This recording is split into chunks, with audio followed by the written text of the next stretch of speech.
এই মালগুলো সতর্কতার সাথে খুব সাবধানে গাড়িতে তুলবি, একটুও যেন আঘাত না লাগে। আর মালগুলোকে ঘুমের ইঞ্জেকশন দিয়েছিস তো?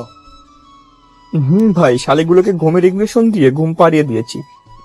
সাথে তাদেরকে কার্টুনের সাথে প্যাকেট করে গাড়িতে তুলে দিয়েছি, যাতে পুলিশের চোখে ধরা না পড়ি। খুব ভালো কাজ করেছিস। তাহলে এক্ষুনি বেরিয়ে পড় গাড়িগুলো নিয়ে। ভাই, এখনই বেরিয়ে পড়বো। আপনি তাহলে আসুন। ওকে, ঠিক মতো যাস। এই বলে জবার নামের লোকটি বেরিয়ে পড়ে গোডাউনের ভেতর থেকে। অন্যদিকে সানি তার দলবল নিয়ে সব কাজ গুছিয়ে যখনই গাড়িগুলো নিয়ে বেরিয়ে পড়ে, ঠিক তখনই হঠাৎ কোথা থেকে যেন এক আগন্তুকের আগমন ঘটে। পুরো বলিউড সিনেমার নায়কের স্টাইলে এন্ট্রি নেয় ঘটনাস্থলে। তার এইরকম আগন্তুকের আগমন দেখে সবাই হকচকিয়ে ওঠে। আগন্তুকটির পরনে ব্ল্যাক জ্যাকেট, তার ভেতরে আছে সাদা রঙের হলদে গেঞ্জি, পরনের প্যান্ট ব্ল্যাক, হাঁটুতে যেখানে সেখানে ছেঁড়া, পায়ের হোয়াইট কালারের কেচ, কপালে রুমালটা বাঁধা, চোখে কালো রঙের পাওয়ার দেওয়া চশমা, চুলগুলো জেল দিয়ে বেশ স্টাইলিশ ভাবে আটকে রেখেছে, মুখে সিগারেট, হাতে বন্দুক।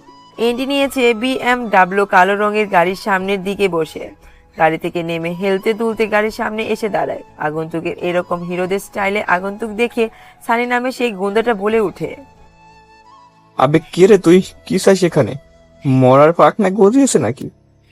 সানি নামের গুন্ডাটার মুখে এরকম কথা শুনে ওই আগন্তুককে মুখে থাকে সিগারেটটা পায়ের নিচে ফেলে দিয়ে পা দিয়ে পিছে নষ্ট করে ফেলে। তারপর বন্দুকটা মাথার কাছে নিয়ে ঘষতে শুরু করে। মুখে থাকা সিগারেটের ধোঁয়াটা আকাশের দিকে উড়িয়ে দেয়।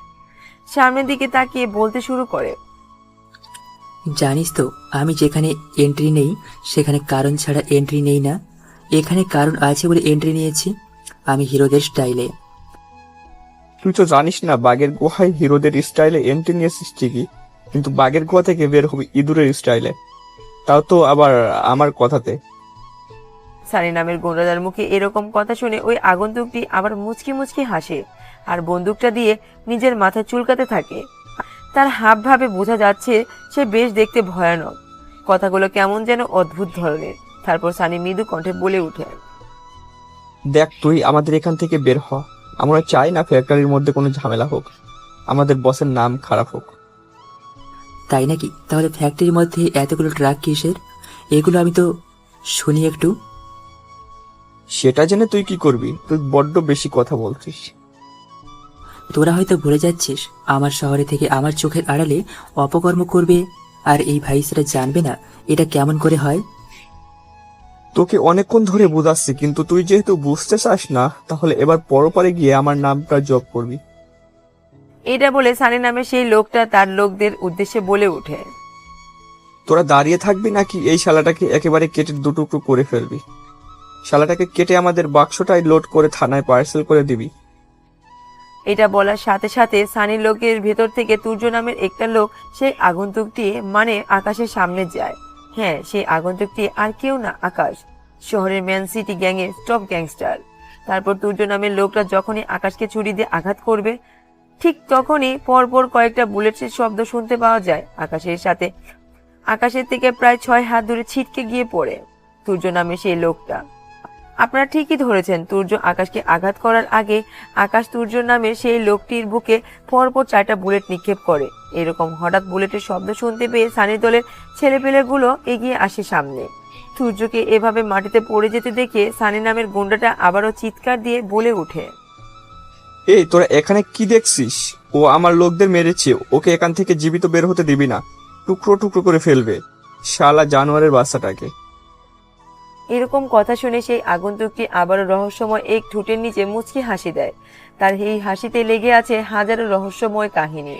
সানি নামের লোকটার মুখে কথা শুনে তার দলের ছেলেরা এগিয়ে আসে আকাশকে মারতে।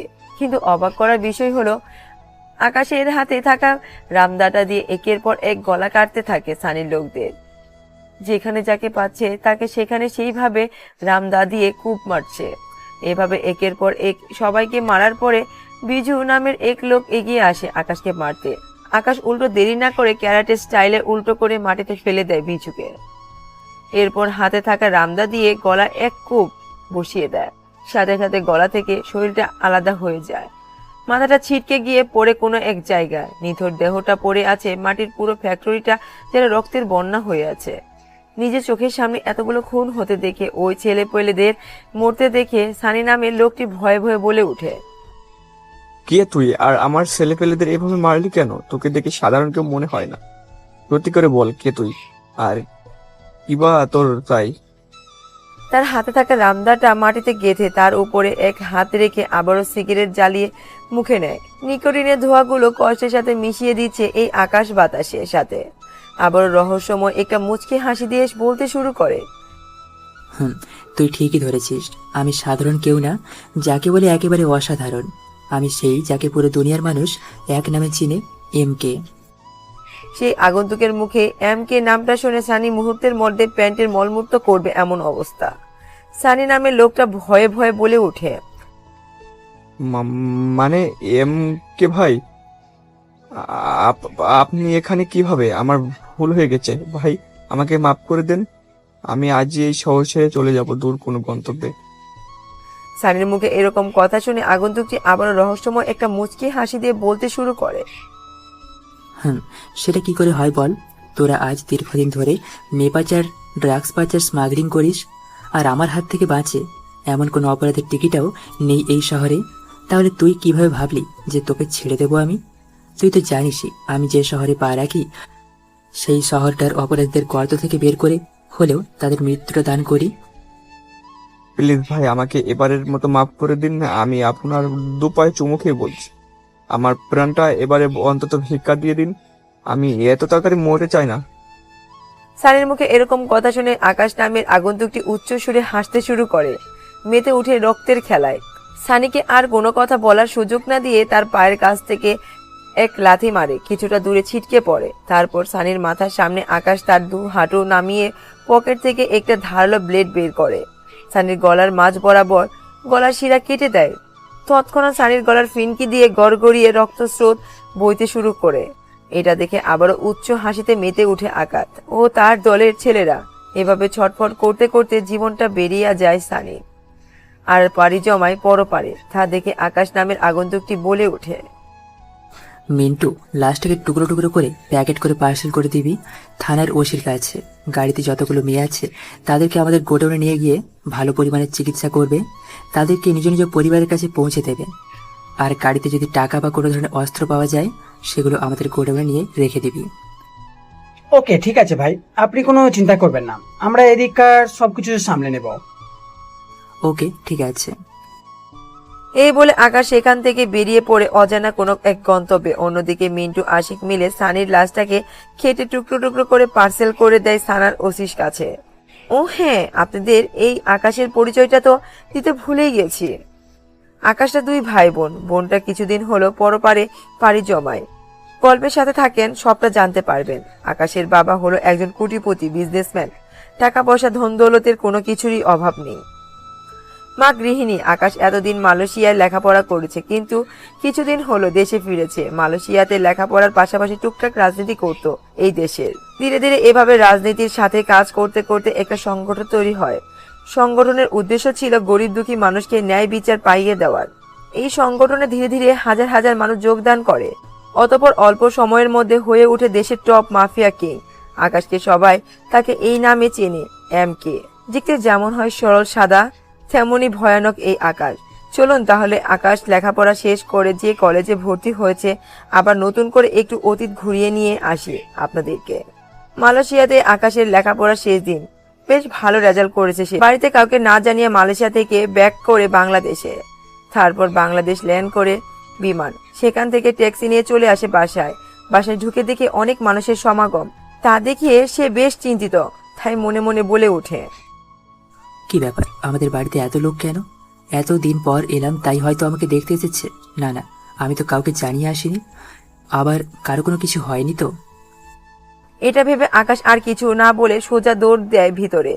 ভেতরে গিয়ে দেখতে পায় তাদের বাড়ির আঙিনায় সাদা কাপড়ে মোড়ানো কাউকে শুইয়ে রাখা হয়েছে।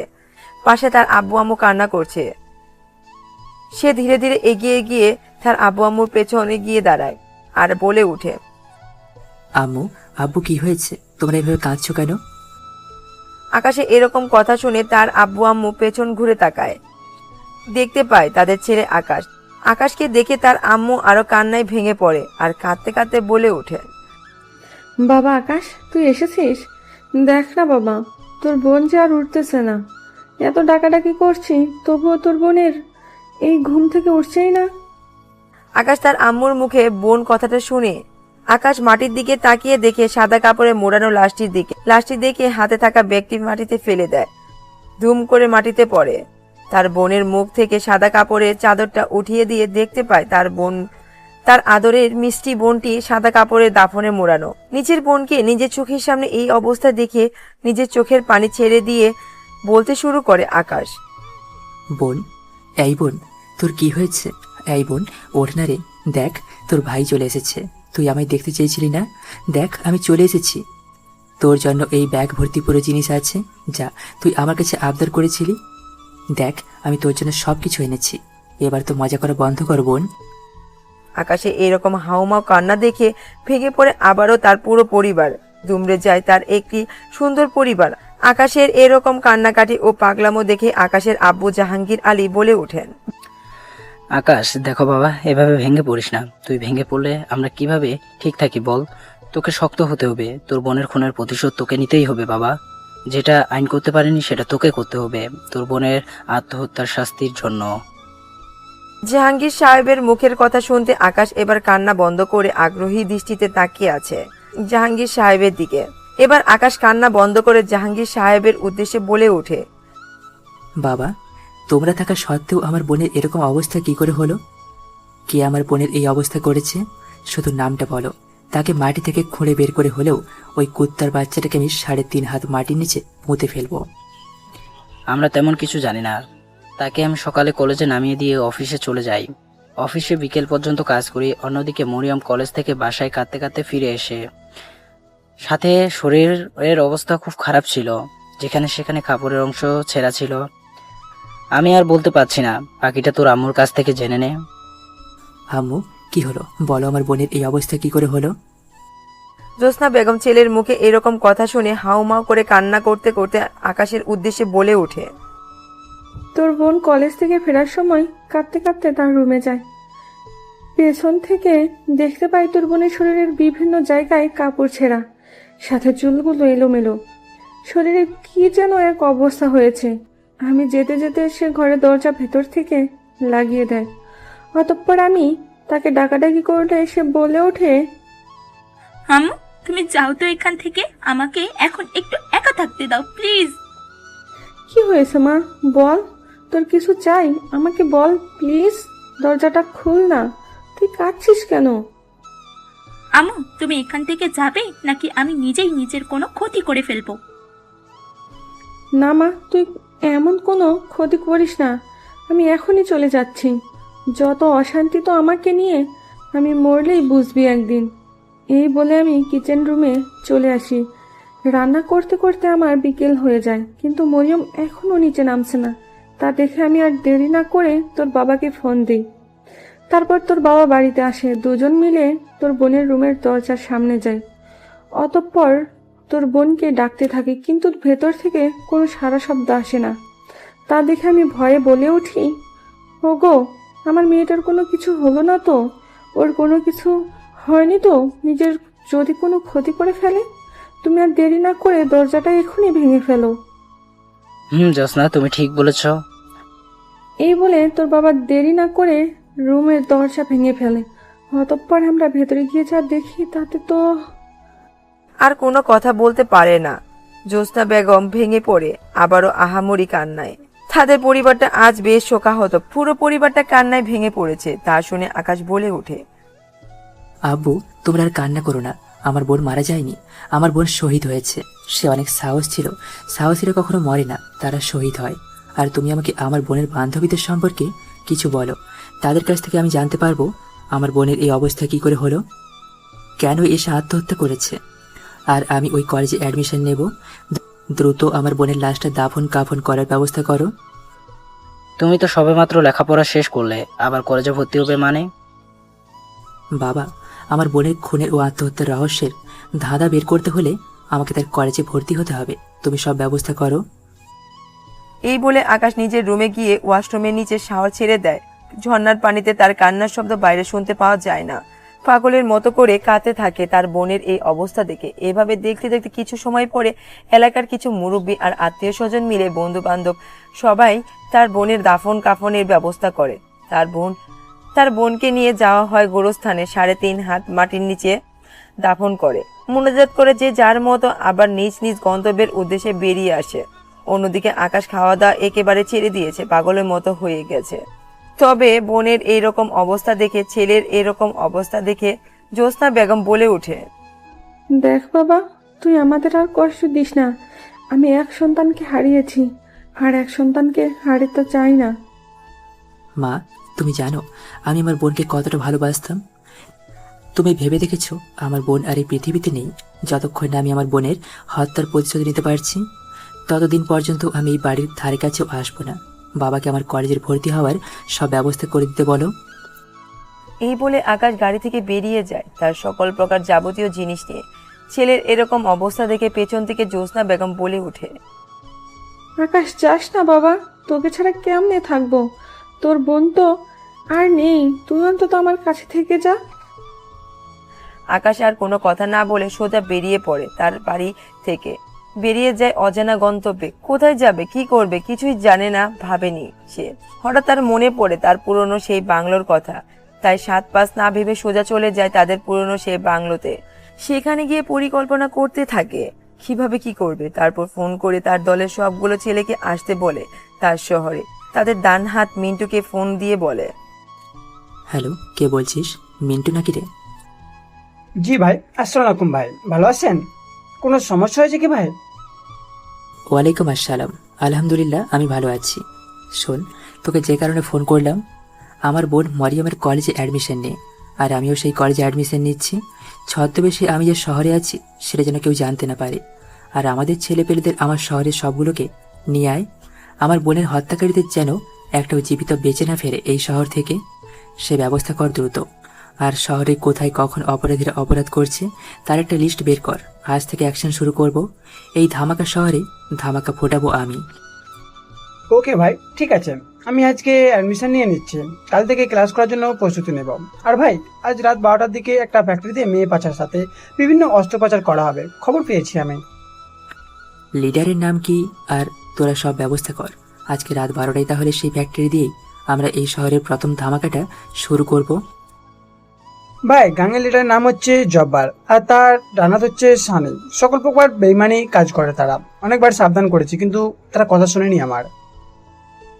ওকে, তাহলে এই গ্যাংয়ের আজকেই হবে শেষ দিন। তোরা সব ব্যবস্থা কর। ঠিক রাত 12টায় আমি পৌঁছে যাব নিজ গন্তব্যে। ফ্যাক্টরির ঠিকানাটা আমাকে সেন্ড করে দিস। ওকে ভাই, ঠিক আছে, আমি সব ব্যবস্থা করতেছি, আপনি তাহলে প্রস্তুতি নিয়েন। এ বলে মিন্টু ফোনটা কেটে দেয়। আকাশ প্রস্তুতি নেয় কিভাবে কি করবে। উপরে যে ঘটনা ছিল সেটা ছিল এই শহরের আজকের প্রথম ধামাকা আকাশের হাতে ঘটে যাওয়া। অন্যদিকে মিন্টু সানির লাশটা কেটে টুকরো টুকরো করে পার্সেল করে দিয়েছিল থানার ওসির কাছে। চলুন সেই ঘটনাটা তাহলে শুনে আসি। এতক্ষণকার অতীত শেষ। স্যার, কালকে রাতে কেউ বা কারা এই পার্সেলটা আপনার জন্য রেখে গেছে। আমরা কেউ খুলে দেখিনি, ভেতরে এনে রেখে দিয়েছিলাম, আপনি খুলে দেখুন। ওকে দাও দেখি, কোন শুভাকাঙ্ক্ষী আমার জন্য এত বড় বক্সের গিফট পাঠিয়েছে, তাও আবার গিফট পেপার দিয়ে সাজিয়ে। কথা বলছে আর সেই পেপারগুলো বক্স থেকে ছুটাচ্ছে।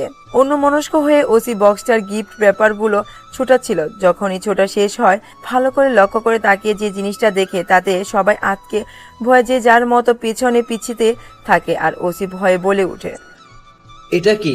এভাবে লাশটাকে কেটে কেটে টুকরো করে কে আমার কাছে পাঠিয়েছে? ও মাই গড! স্যার, আমরা তো কাউকে আনতে দেখিনি, এটা রাতে পেয়েছিলাম। এ কি অবস্থা এটা? যদি বাইরের মানুষের কাছে যাই তাহলে আমাদের মান সম্মান ও মর্যাদা কোনো কিছুই থাকবে না স্যার। তুমি ঠিক বলেছো জামাল, এখানকার এই খবরটা যেন বাহিরে কোনো মানুষের কাছে না যায়। এখানকার খবরটা এখানে যেন চেপে যায়। আচ্ছা, এই লোকটা কে বা কে মেরেছে একে? একটু ভালো করে চেক করে দেখো তো। ইস, কি অবস্থা! ওসির কথা মতো কনস্টেবল জামাল সাহেব লাশ চেক করতে থাকে। চেক করা শেষে লাশের পকেটে পায় একটা সাদা কাগজ। সেটাই লেখা। সেটা দেখে জামাল সাহেব ওসির উদ্দেশ্যে বলে ওঠে, স্যার, লাশে তো তেমন কোনো কিছু পাইনি। লাশের পকেট থেকে চিঠিটা পেয়েছি, আর লাশের কপালে একটা চিহ্ন আঁকা, MK। ওসি জামাল সাহেবের কাছ থেকে চিঠিটা নিয়ে পড়তে শুরু করে। MK the mafia king is back. চিঠিতে লেখা MK নামটা দেখে বেশ ঘাবড়িয়ে যায়। কপাল থেকে টপ টপ করে ঘাম ঝরতে থাকে, পুরো শরীরটা মুহূর্তের মধ্যে ঘেমে একাকার। ওসি তা দেখে কনস্টেবল জামাল সাহেব বলে ওঠে, স্যার আপনি চিঠিটা পড়ার পর এভাবে গামছেন কেন? কোনো কিছু কি হয়েছে স্যার? জামাল, আমরা শুধু নামে পুলিশ রে ভাই। আমাদের ক্ষমতা ততটুকুই যতটুকু আইন দিয়েছে। শহরে MK দ্য গ্রেট মাস্তান চলে এসেছে, যাকে MK নামে কিং অফ দ্য মাফিয়া বলে ডাকা হয়। সে দেখতে সরল, সাদা, ইনোসেন্ট, যেমনই তেমনি ভীষণ রকমের ভয়ানক ব্যক্তি। সে শহরে চলে এসেছে। এবার শহরটা পরিবর্তন অবশ্যই ঘটবে। আজকে থানাতে বিশ্রী রকমের একটা লাশ মার্ডার করে পাঠিয়েছে পুলিশ স্টেশনের। এই MK মাফিয়া নাম শুনলে আশেপাশের দেশগুলোতে যেসব মাফিয়ার কাছে তারা নিজেদের রাজত্ব ছেড়ে দিয়ে আন্ডারগ্রাউন্ডে চলে যায়। এই MK মাফিয়া এতটাই ভয় না, কেউ বাঁচবে না, এই শহরের কেউ বাঁচবে না। এসেছে সেই মানুষরূপী আজরাইলটা। স্যার তাহলে আমরা কি করব? তাকে কি আমরা ধরবো না? আরে ভাই, তুই ধরবি তাকে? সারা দেশের পুলিশ যেখানে তাকে খুঁজে বেড়াচ্ছে। শুনেছিলাম একবার তাকে জেলে আটকা হয়েছিল, তাতে পুরো 1 মাস শহরের আন্দোলন হয়েছিল শুধুমাত্র তাকে ছাড়ানোর জন্য। গরিব দুঃখী মানুষের উপর অত্যাচার করে না, করে শুধু সেসব মাফিয়াদের উপরে যারা চাঁদাবাজ ও বিভিন্ন সন্ত্রাস কাজে লিপ্ত আছে। তাই এসব বিষয়ে আমাদের নাক না গলানোটাই ভালো হবে, আর এই ব্যাপারটা যেন কেউ জানতে না পারে। এতটা ভয়ঙ্কর সে? আমার দরকার নেই বাবা, আমার বউ বাচ্চা আছে, আমি তাদের নিয়ে বেশ সুখে আছি, থাকতেও চাই আর সুখে থাকবো। ঠিক আছে স্যার, আমি তাহলে যাই। এই বিষয়ে আমি কাউকে কোনো কিছু জানাবো না। এই বলে জামাল সাহেব ওসি রুম থেকে বেরিয়ে যায় তার নিজ গন্তব্যে। পরের দিন সকালে কলেজের ভেতরে প্রবেশ করছে হেলতে দুলতে কোনো এক আগন্তুক। সেই আগন্তুকটি পরনে আছে মোটা ফ্রেমে সাদা রঙের পাওয়ার দেওয়া চশমা, ঠিক বুড়োদের মতো গায়ে দেওয়া আছে। ব্রিটিশ আমলে পুরনো মডেলের ডিলে ঢালা সাদা রঙের একটা শার্টটা আবার যেখানে সেখানে টুকাই কেটেছে। পরনের প্যান্টটা দেখতে ঢিলে ঢালা, ঠিক মেয়েদের প্লাজোর মতো। পরনে থাকা প্যান্টের আবার যেখানে সেখানে ছিঁড়া, পোশাকে লেগে আছে অসংখ্য ধুলাবালি। মাথায় গ্রাম্য সরিষার তেল দিয়ে চুপ চুপ করে বয়ে পড়ছে তার গা দিয়ে, চুলগুলো তেল দিয়ে লেপটে আছে মাথার সাথে, দেখতে একেবারে গ্রাম্য গাইয়াদের মতো। এভাবে হেলতে দুলতে ছেলেটি প্রবেশ করছে কলেজের গেটে। এভাবে কিছুটা পথ যেতে না যেতেই ধাক্কা খায় একজনের সাথে। ধাক্কা খেয়ে পড়ে যায় দুজনে। যার সাথে ধাক্কা খায় সে ছিল একজন মেয়ে। তারপর মেয়েটা এক ধাক্কা দিয়ে সরিষা দেয় তার উপর থেকে আকাশকে। ধাক্কা খেয়ে আকাশ মাটি থেকে উঠে দাঁড়ায়। তারপর মেয়েটির দিকে হাত বাড়িয়ে দিয়ে বলে ওঠে, নিন ধরুন আমার হাতটা আর ওপরে চলে আসুন। মেয়েটি আকাশের দিকে ভালো করে তাকিয়ে তারপর হাতটা না ধরে নিজেই উঠে দাঁড়ায়। তারপর ঠাস ঠাস করে বসিয়ে দেয় কয়েকটা থাপ্পড় আকাশের গালে। আকাশ পরপর এতগুলো থাপ্পড় খেয়ে একেবারে নিস্তব্ধ। তারপর মেয়েটা আকাশের শার্টের কলার ধরে চিৎকার দিয়ে ঝাঁকিয়ে ঝাঁকিয়ে বলতে শুরু করে, শালা ফকিনীর বাচ্চা, চোখে দেখোস নাই? শরীরে পোশাক আশাক দেখে তো মনে হচ্ছে কোনো ময়লা ডাস্টবিন থেকে উঠে আসলি। ছি, শরীরে কি বিশ্রী দুর্গন্ধ। সরি আপু, আসলে আমি দেখতে পাইনি, আমারই ভুল হয়ে গেছে। চুপ শালা, ইচ্ছে করে ধাক্কা দিয়ে আবার কথা বলছিস? ইস, আমার এত সাধের দামি পোশাকটাই কি হাল করলি তুই। তোকে তো তুই তঁড়া। এই বলে সেই মেয়েটি তার হাত থেকে স্মার্টফোন দিয়ে কোনো এক ব্যক্তির আসতে বলে ঘটনাস্থলে। কিছুক্ষণের মধ্যে সেই ছেলেটি চলে আসে আর বলে ওঠে, আপু কি হয়েছে? কোনো সমস্যা? আমি বাইরে থেকে যতক্ষণ না আসছি ততক্ষণ এই শালা গাইটাকে তোরা তোদের হেফাজতে রাখবি।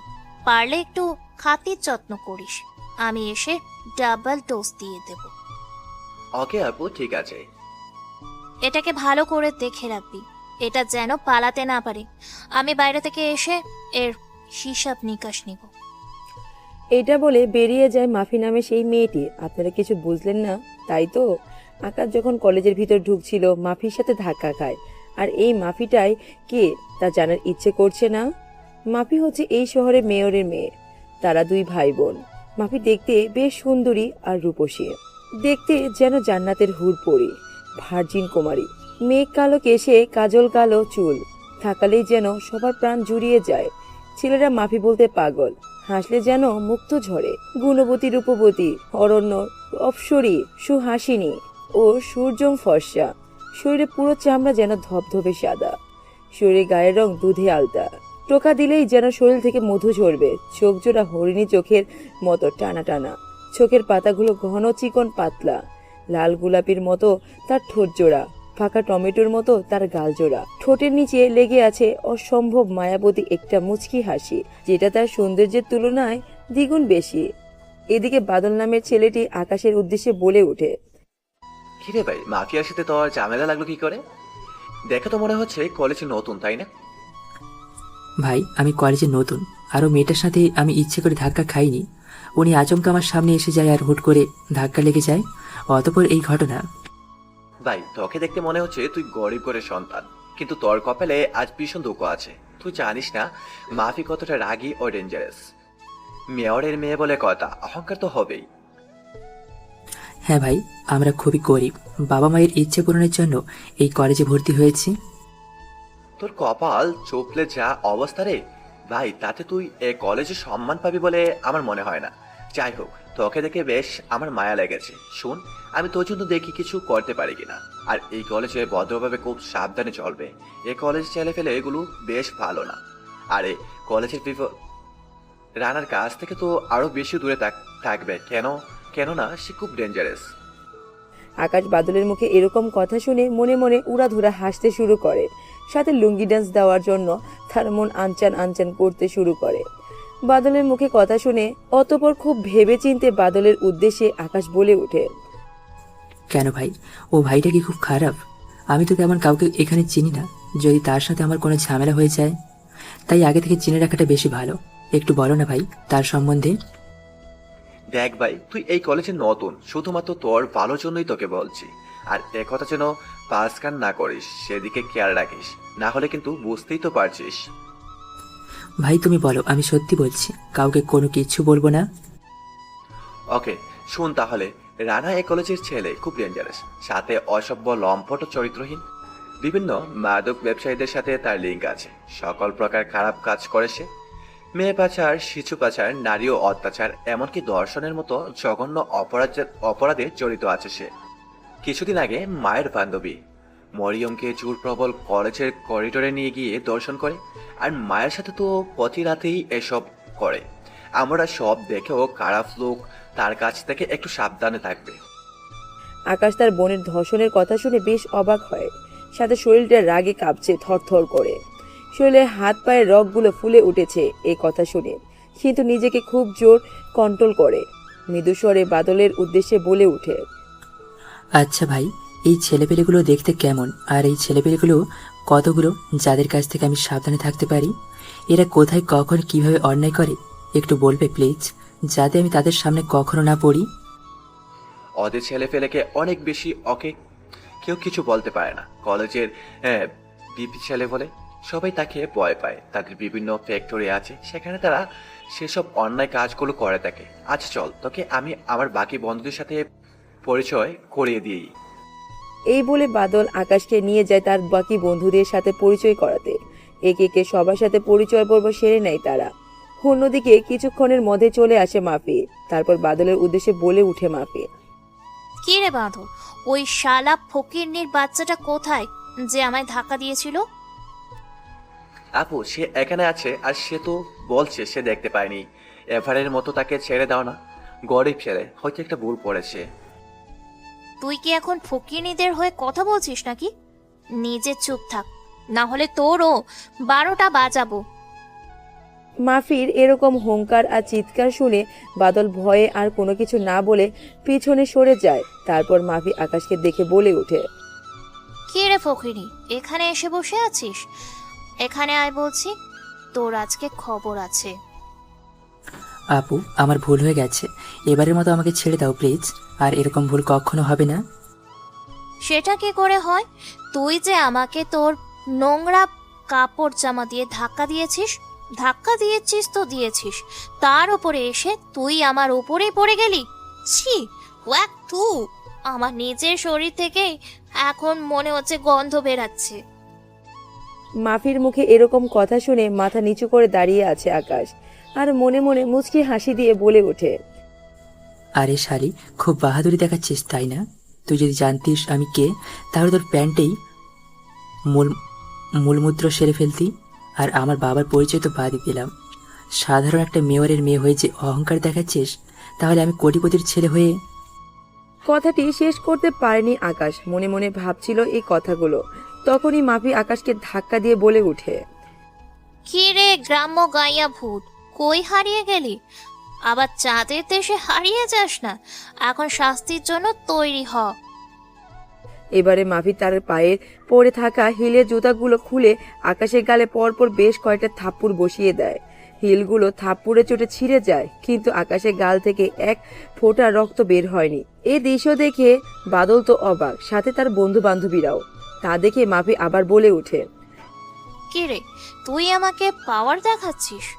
এতগুলো জুতোর বাড়ি দিলাম, তারপরও তোর লজ্জা হয়নি? একটুও তোর গা থেকে রক্ত বের হয়নি? দাঁড়া, তোকে আরো শাস্তি দিব। এই বলে মাফি দৌড়ে গিয়ে তার গাড়ি থেকে একটা হকি স্টিক নিয়ে আসে সাথে করে।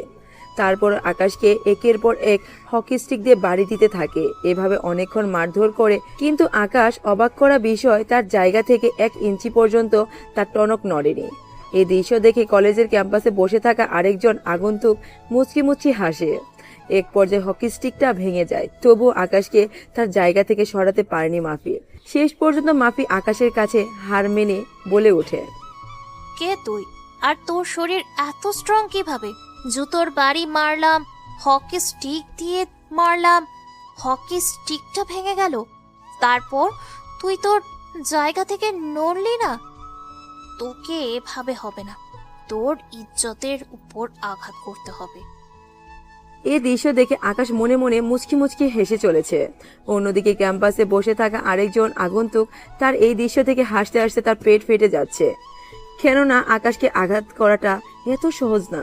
সে ক্যারাটে কম্বো শার্প শুটার একজন আর্মি কমান্ডারের মতো নিজের শরীরকে লোহার চেয়েও শক্ত তৈরি করে এনেছে। তাই এত সহজে তাকে সোজা থেকে বাঁকা করা খুব কঠিন, শুধু কঠিন না, মুশকিলও বটে। এদিকে এই কথা বলার পরে মাফি আকাশের পরনে থাকা সেই সাদা ছেঁড়া শার্টটা একটানে ছিঁড়ে ফেলে। সাথে সাথে সবাই তাকিয়ে আছে আকাশের দিকে, কেননা আকাশের বুকটা এতটা ফর্সা আর বডি ফিটনেস দেখে মনে হচ্ছে একেবারে 6 প্যাক বডি, বেশ স্বাস্থ্যবান সুঠাম দেহ। সবাই এক দৃষ্টিতে তাকিয়ে আছে। মেয়েরা তো একেবারে টাস্কি খেয়েছে তার এরকম বডি ফিটনেস দেখে মাফি বেশ অবাক হয়।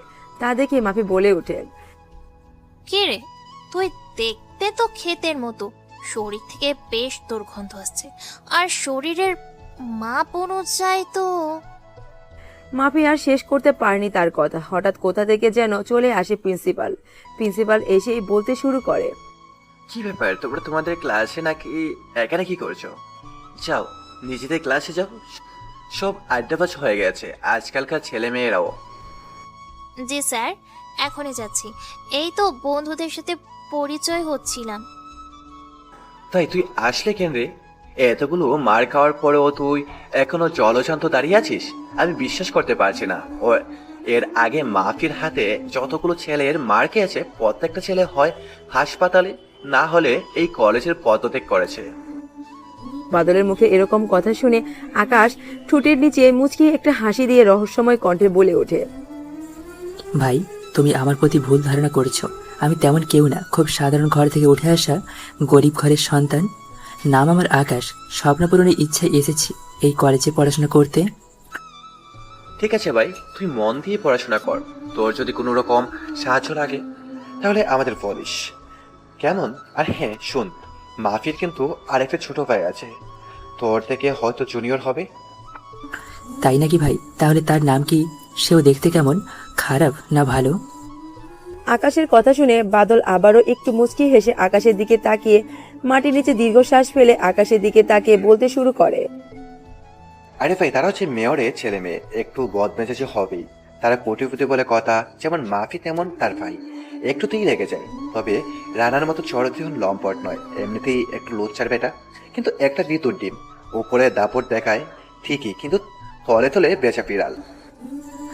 ও তাই নাকি? আচ্ছা ঠিক আছে ভাই, কোনো বিপদে পড়লে আমি আপনাকে জানাবো। এখন তাহলে আমি ক্লাসে যাই।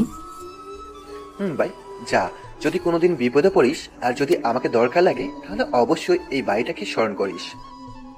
ওকে ঠিক আছে ভাই, আসসালামু আলাইকুম। ওয়ালাইকুম আসসালাম। আর মন দিয়ে পড়াশোনা করিস কিন্তু। এই বলে দুজন দুদিকে চলে যায়। বাদল যায় তার আড্ডাখানায়, আকাশ যায় তার নিজ ক্লাসরুমে। আকাশ ক্লাসে যেতে যেতে চোখ পড়ে ওই সেই আগন্তুকের দিকে। চোখের পলকে দুজন দুজনের চোখের ভাষা কি যেন কথা বলে নিজ নিজ ক্লাসরুমে ঢুকে পড়লো দুজনে। কি হতে চলেছে এই কলেজের মাঠে, কি খেলা হবে, সে উপর অলাই ভালো করে জানে।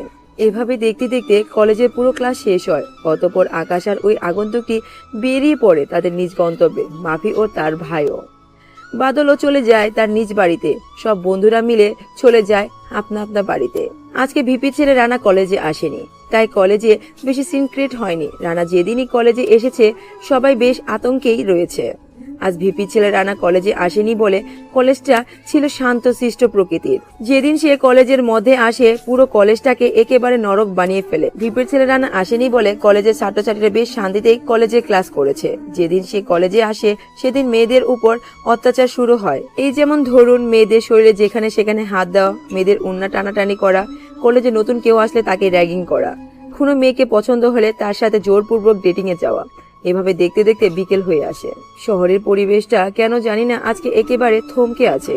আজকে কেন জানি না আকাশের চাঁদটা উকি দিচ্ছে না। প্রতিদিন আকাশে দেখা যেত অসংখ্য তারা, তারাও যেন আজকে লুকিয়ে আছে কোনো এক আগন্তুকের ভয়ে। রাস্তার আশেপাশে যেখানে সেখানে দেখা যেত জোনাকি পোকা, সেগুলো যেন আজকে একেবারে নিস্তব্ধতায় পরিপূর্ণ হয়ে গেছে এই শহরটা। এখন রাত বাজে প্রায় 1:45। চারিদিকে পিনপদ নীরবতা বিরাজ করছে। শহরের মাঝখানে যে একটা নাইট ক্লাব আছে সেখানে বসে আছে আকাশ ও মিন্টু। দুজনে ফলো করছে কোনো এক ব্যক্তিকে। ওই ব্যক্তিটার ঠিক অগোচরে।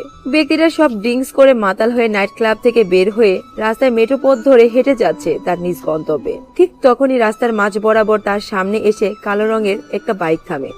বাইকটিতে বসে আছে দুজন। অতঃপর একজন বাইক থেকে নেমে রাজু নামে সেই মাতাল লোকটির সামনে দাঁড়ায়। লোকটির উদ্দেশ্যে বলে ওঠে, আমি জানি তুই এখন মদ খেয়ে মাতাল হয়ে আছিস। এই অবস্থায় তোকে মারাটা ভালো হবে না। তাই সত্যি সত্যি যদি তুই সব বলে দিস তাহলে এখান থেকে জীবিত যাবি, আর না হলে তোর লাশটা পড়ে থাকবে এখানে।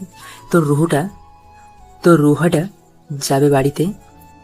রাজু নামের লোকটি নাইট ক্লাব থেকে বেরিয়ে মাতাল হয়ে আউল বাউল বলতে বলতে নিজের বাড়ির উদ্দেশ্যে রওনা দিচ্ছিল।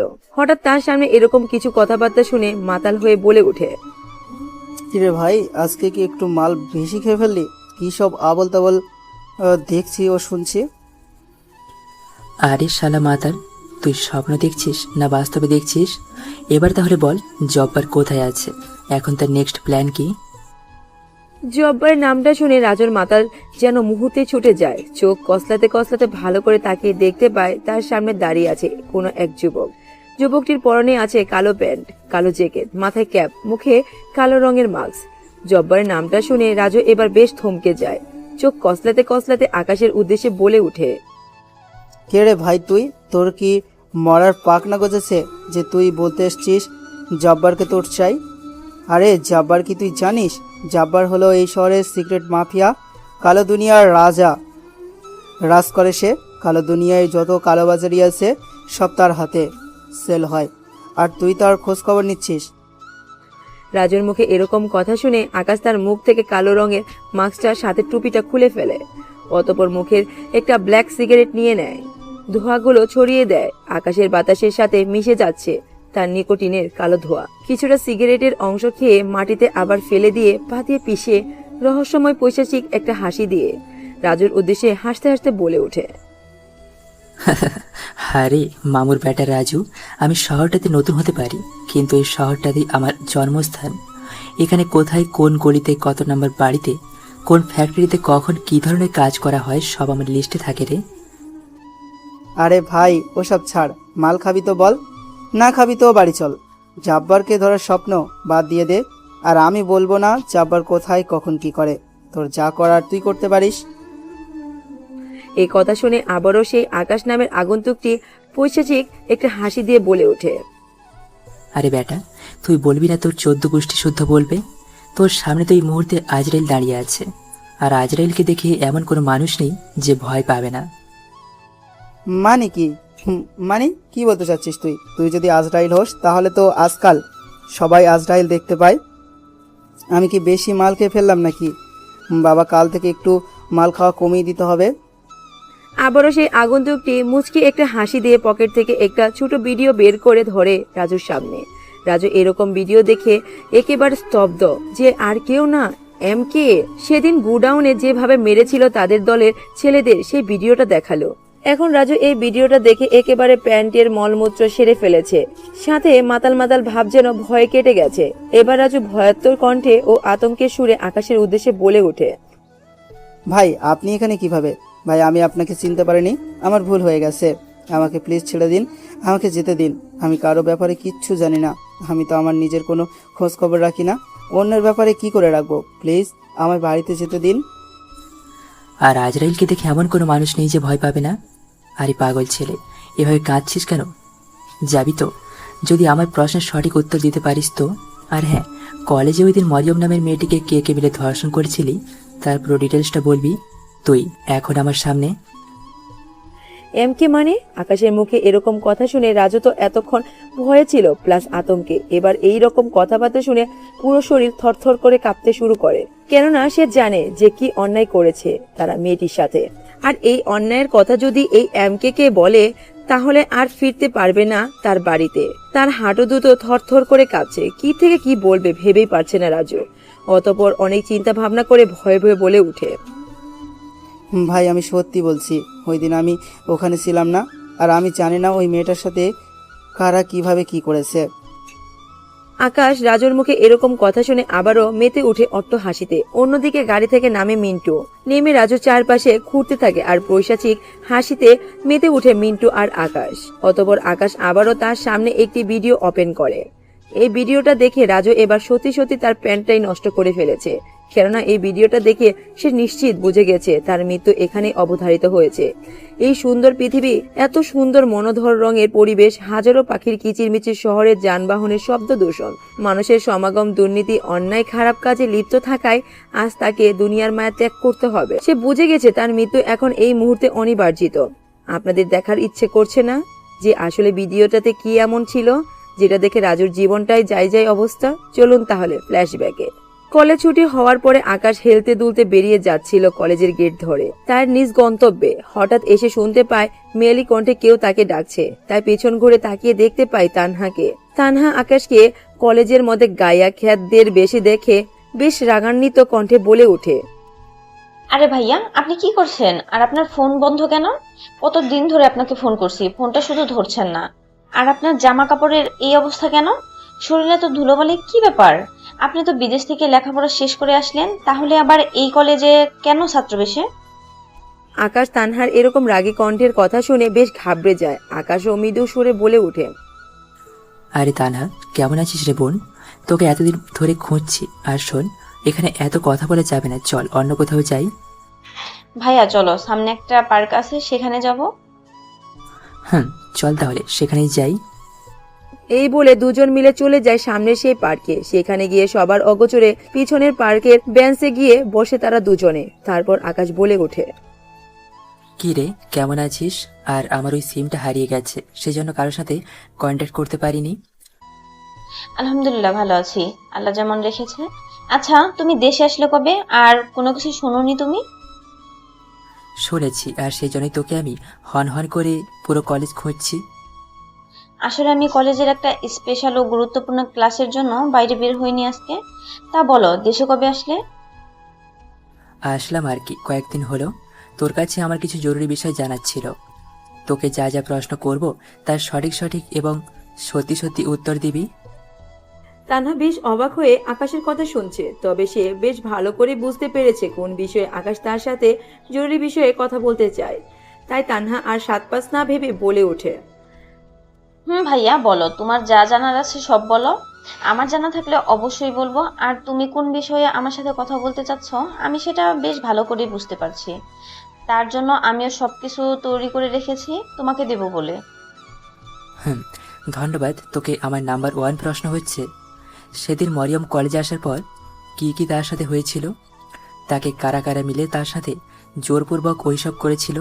কলেজের ভিপির ছেলে রানা, সে দেখতে কেমন, সে কোথায় কখন কোন জায়গায় অবস্থান করে, এবং কলেজে তার কতটুকু পাওয়ার, রাতে সে কখন কোন সময় কোন মেয়ের কাছে যায়, তার পুরো ডিটেলস তুই আমাকে বলবি একে একে করে।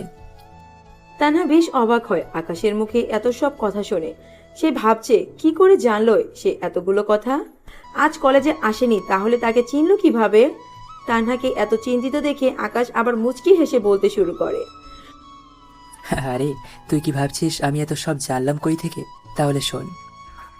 অতপর আকাশ কলেজে ঢোকার সময় ধাক্কা খাওয়া থেকে শুরু করে কলেজ ছুটি অবধি যত সব ঘটনা ঘটেছিল তার সাথে, সব ঘটনা খুলে বলে তানহাকে। আপনারা আগেই শুনেছেন, তাই আর নতুন করে বলে গল্পটাকে বড় করলাম না। এটা শুনে তানহা মুচকি হেসে আবার বলে ওঠে, এই ব্যাপার, এই নাও, এটা তোমার জন্য। এই ভিডিওটা গিয়ে বাড়িতে দেখবে, খুব ঠান্ডা মাথায়। উপরের কথাগুলো বলছিল তানহা, সাথে একটা পেন ড্রাইভ আকাশের দিকে এগিয়ে দিয়ে বলে কথাগুলো। আকাশ ভালোভাবে পেন ড্রাইভটা নাড়াচাড়া করে পকেটে পরে নেয়। তারপর তানহা আবার বলতে শুরু করে, শোনো তাহলে, সেদিন কলেজে কি কি ঘটেছিল আমাদের সাথে। আমি আর তানহা কলেজের সবচেয়ে ভালো বন্ধু, বলতে গেলে শুধু বন্ধু নয়, বোনও বলতে পারো। আমরা প্রতিদিন দুজনে মিলে একসাথে ক্লাস করি, কোচিং সেন্টারেও যাই। এভাবেই দিন কেটে যাচ্ছে আমাদের। হঠাৎ একদিন বিপির ছেলে রানা কলেজে আসে, আর তার চোখে পড়ে যায় আমি। আমায় নাকি তার বেশ ভালো লাগে, তাই সে আমায় ভালোবাসার প্রস্তাব দেয়। আমি জানতাম রানা ভালো ছেলে না, বিভিন্ন খারাপ কাজে লিপ্ত আছে, তাই আমি তার কাজে সহমত না হওয়ায় তাকে রিজেক্ট করে দেই। সে আমাকে হুমকি দিয়ে বলেছিল, তোর এত বড় সাহস, তুই রানা চৌধুরীকে রিজেক্ট করে দিস? তুই জানিস না এই রানা কি করতে পারে? এখন তোকে আমার হেফাজত থেকে কেউ বাঁচাতে পারবে না, তোকে তো আমি ভোগ করে ছাড়বো। এই বলে রানা সেদিন চলে যায়। আমি আর মরিয়ম বেশ ভালোই দুদিন ভালোভাবেই ক্লাস করি। হঠাৎ একদিন রানা আমাকে জোরপূর্বক রাস্তা থেকে তুলে নিয়ে গিয়ে একটা অন্ধকার রুমে নিয়ে গিয়ে আমার সাথে জোরপূর্বক শারীরিক সম্পর্ক লিপ্ত হয়। সেদিন তারা বেশ কয়েকজন মিলে আমাকে রাস্তার কুকুরের মতো ছিঁড়ে ছিঁড়ে খেয়েছিল। সেদিনের কথা মনে পড়লে নিজেকে শেষ করে দিতে মন চাইছে, কিন্তু নিজের চোখে রানার শাস্তি দেখবে বলে নিজেকে খুব কষ্টে তিলে তিলে বাঁচিয়ে রেখেছি শুধুমাত্র। এভাবে কেটে যায় 2 দিন। তারা আমাকে ভোগ করে রাস্তার ছেড়ে দিয়ে চলে যায়। সেদিন নিজেকে খুব অসহায় লাগছিল, কান্না করতে করতে বাসায় চলে আসি। সেদিন কলেজে যাইনি, আমি যাইনি বলে মরিয়মও যায়নি। অতপর আমি আর মরিয়ম মিলে কলেজে যাই। হঠাৎ রান্নার সাথে আমাদের ক্লাস ক্যাম্পাসে আবার দেখা হয়। ওই দিন আমার সাথে মরিয়মও ছিল। তা দেখে রানা আমাকে ডেকে বলে ওঠে, ওই সালি শোন, তোর সাথে হয় মালটা কেড়ে, দেখতে তো বেশ ঝাক্কাস লাগছে, একেবারে হট মাইরি, একটা জিনিস মাইরি। চুপ বেয়াদব নরখাদক জানোয়ারের বাচ্চা, মুখ সামলে কথা বল। তুই জানিস না সে কার মেয়ে আর কার বোন? তার সম্বন্ধে এসব মন্তব্য করলে তোর জিপটা টেনে ছিঁড়ে ফেলবো। শোন, তোর বান্ধবীটাকে আমার বেশ ভালো লেগেছে। এখন এক রাতের জন্য তাকে আমার চাই। হয় তুই আমার সাথে বিছানায় শুবি, নাহলে তোর বান্ধবীকে তাকে জোরপূর্বক তোর মতোই। রানার মুখে এরকম কথা শুনে আমি বেশ ঘাবড়ে যাই। তাই আমি আর কোনো কিছু না ভেবে মরিয়মের ভবিষ্যতের কথা ভেবে তার সাথে এসব করতে বাধ্য হই। কেননা আমার তো সর্বস্ব আমি সেদিনই হারিয়ে ফেলেছিলাম। তাই মরিয়মের কথা ভেবে তার সাথে আবার সেই সব কাজে নিজেকে লিপ্ত করি। সেদিনের পর থেকে প্রায় প্রতিদিনই রানা আমার সাথে শারীরিক সম্পর্ক করত। আমি মরিয়মের কথা ভেবে সবকিছু সহ্য করতাম। ওই দিন কলেজে আমার আসতে একটু দেরি হয়। আমাদের বাকি বন্ধুদের জিজ্ঞাসা করে জানতে পারি তানহা ক্লাসরুমে আছে। আমিও আর দেরি না করে ক্লাসের উদ্দেশ্যে বেরিয়ে পড়ি। ক্লাসরুমে গিয়ে দেখি মরিয়ম সেখানে নেই। হঠাৎ কমন রুম থেকে কারো গোঙানোর আওয়াজ শুনে আমি সেদিকে যাই, আর সেখানে গিয়ে দেখতে পাই রানা আর তার বন্ধুরা মিলে মরিয়মের সাথে জোরপূর্বকভাবে শারীরিক সম্পর্ক করছে। আমি চিল্লাতে গিয়েও চিল্লাতে পারিনি মরিয়মের কথা ভেবে। আমি জানি রানার সাথে কেউ পেরে উঠবে না, তাই মরিয়মের কথা ভেবে আমি সব মুখ বুজে সহ্য করে নিই। তার সাথে ওই অশ্লীল ভিডিওটাও এই পেন ড্রাইভের মধ্যেই আছে। তার সাথে করা অত্যাচারের সব ভিডিও আছে। এটা দিয়ে তুমি বুঝতে পারবে তার সাথে কি কি করা হয়েছিল। আমি এর বিচার চাই। রানার তুমি এতটা ভয়ঙ্কর মৃত্যু দেবে যে এই পৃথিবীতে যে সব মানুষেরা সারা জীবন মনে রাখবে। ইতিহাসের প্রথম পাতায় রানার এই মৃত্যুর মর্মান্তিক ঘটনা তুলে থাকবে। আকাশ এতক্ষণ বেশ মন দিয়েই শুনছিল তানহার কথা। তানহার মুখের কথা শুনে, নিজের বোনের ধর্ষণের ভিডিওটার কথা শুনে চোখের পানি পড়তে থাকে তার ঝরঝর করে। কি করে দেখবে সে তার বোনের সেই অশ্লীল ভিডিওটা? না দেখলেও যে তার হবে না। না হলে তার বোনের সেই সব অপরাধীদের শাস্তি দিবে কি করে? তার বোনের মতো তানহার সাথেও করেছে তারা এইসব। তানহা শুধুমাত্র মরিয়মকে বাঁচাতে গিয়ে তার সবকিছু বিলিয়ে দিয়েছে রানাকে। নিস্তব্ধ সুরে কাঁদছে আকাশ। এভাবে আকাশকে ভেঙে পড়ে যেতে দেখে তানহা বলে ওঠে, ভাইয়া, মরিয়মকে শুধু তোমার বোন ছিল? আমি কি তোমার বোন নই? সে পৃথিবী ছেড়ে চলে গেছে। তোমার আরেকটা বোন তো তোমার সঙ্গেই আছে। তোমার দুই বোনের অপরাধীদের সাজা তোমাকেই দিতে হবে। এর জন্য তোমার এই বোনটা সব সময় তোমার সাথে আছে। এই বলে তানহা সেখান থেকে কাঁদতে কাঁদতে চলে যায় তার নিজ গন্তব্যে। আকাশ অনেকক্ষণ নিঝুম সুরে কেঁদে নিজের চোখ মুখ মুছে পার্কের টিউবওয়েলে গিয়ে ফ্রেশ হয়ে রওনা দেয় আবার তার নিজ গন্তব্যে। অতঃপর বাসায় গিয়ে সে নিজের রাগটা আর কন্ট্রোল করতে পারে না, ভাঙচুর করে তার রুমের অনেক কিছু। কেননা নিজের চোখের সামনে সেই ভিডিওটা দেখে নিজেকে সামলাতে পারেনি আকাশ। অনেক কষ্টে মিন্টু তাকে বোঝায়। অতঃপর এটাই ছিল সেই অতীত। রাজু এরকম কথা শুনে বেশ ঘাবড়ে যায়, হুমড়ি খেয়ে পড়ে আকাশের পায়ের নিচে। তার পা দুটো জড়িয়ে ধরে কাঁদতে কাঁদতে বলে ওঠে, ভাই, আমার ভুল হয়ে গেছে। আমি অপরাধ করেছি, স্বীকার করছি। আমাকে এবারের মতো ছেড়ে দাও। আমি আর জীবনেও এরকম অন্যায় করব না। ওকে, ঠিক আছে। তুই যেহেতু নিজের প্রাণটা ভিক্ষা চাইছিস, সে তো তোকে দেব। কিন্তু তার আগে বল, জব্বার ও তার দলবলকে কোথায় পাবো এবং তারা কোথায় কি করে?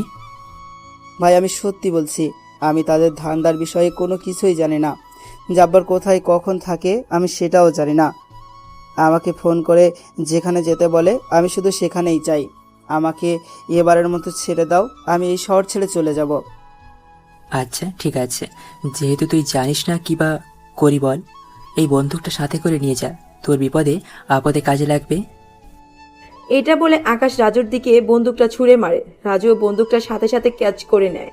বন্দুকটা পাওয়ার সাথে সাথে রাজু একটা পৈশাচিক রহস্যময় ঠোঁটের নিচে একটা মুচকি হাসি দেয়। সাথে সাথে বসা থেকে উঠে দাঁড়ায় রাজু, আর হঠাৎ করে আকাশের দিকে বন্দুকটা তাক করে বলতে শুরু করে, কিরে, এই অস্ত্রটা যখন যার হাতে থাকে তখন সেই বাঘ। এতক্ষণ তোর কাছে এটা ছিল বলেই তুই ছিলি বাঘ, এখন আমার কাছে আছে বলেই আমি বাঘ। তুই আমায় প্রাণ ভিক্ষা দিবি, এখন নিজের প্রাণটা কি করে বাঁচাবি? রাজুর মুখে এরকম কথা শুনে অট্ট হাসিতে মেতে উঠে আকাশ। আকাশে এরকম হাসি দেখে রাজু আবার বলে ওঠে, কিরে, নিজের মৃত্যুর সামনে দেখে দেখি কি এত তাড়াতাড়ি পাগল হয়ে গেলি যে এইভাবে হাসছিস? তুই মারবি আমাকে? আরে বাংলার মাটিতে এমন কোনো ব্যাটা নেই যে আকাশকে মারবে। তুই দেরি করছিস কেন? ট্রিগারের চাপ দে, আমার বুকটা বুলেট দিয়ে ঝাঁঝরা করে দে। হয় তুই আমাকে মেরে এখান থেকে জীবিত যেতে পারবি, আর না মারলে আমি তোকে মেরে এখান থেকে 3.5 হাত মাটির নিচে পুঁতে ফেলে রেখে যাব। তোর যেহেতু মরার পাক না গলছে যে, তাহলে এই নে। এই বলে রাজু যখনই টিকারে চাপ দেয়, বন্দুক থেকে বুলেট না বের হচ্ছে হাওয়া।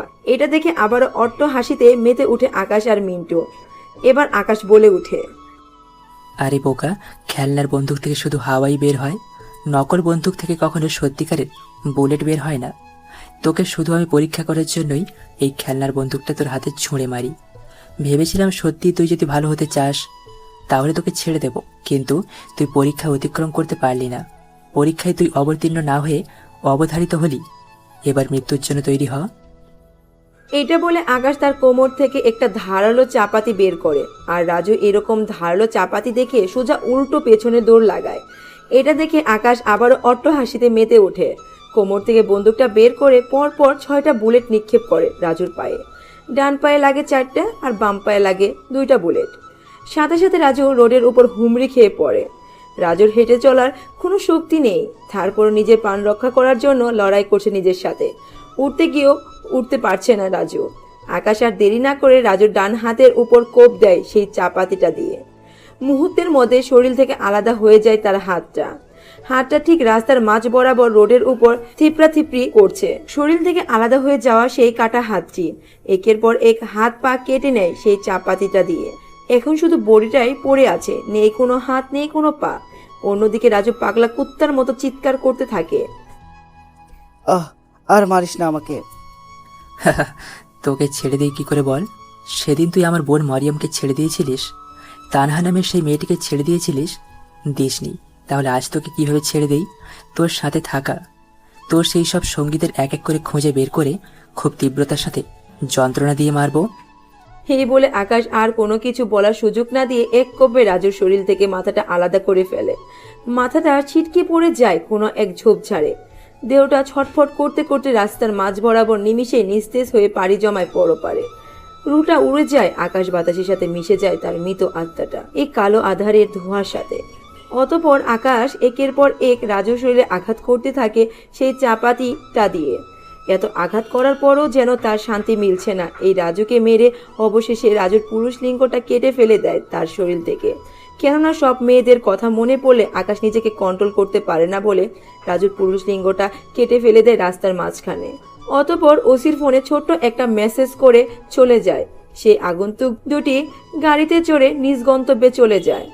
মেসেজটি ছিল এই রকম: নাইট ক্লাব থেকে পায়ে হেঁটে কিছুটা গেলেই দেখতে পাবেন নৃশংসভাবে খুন করা একটি লাশ, নাম তার Raju, MK king of mafia.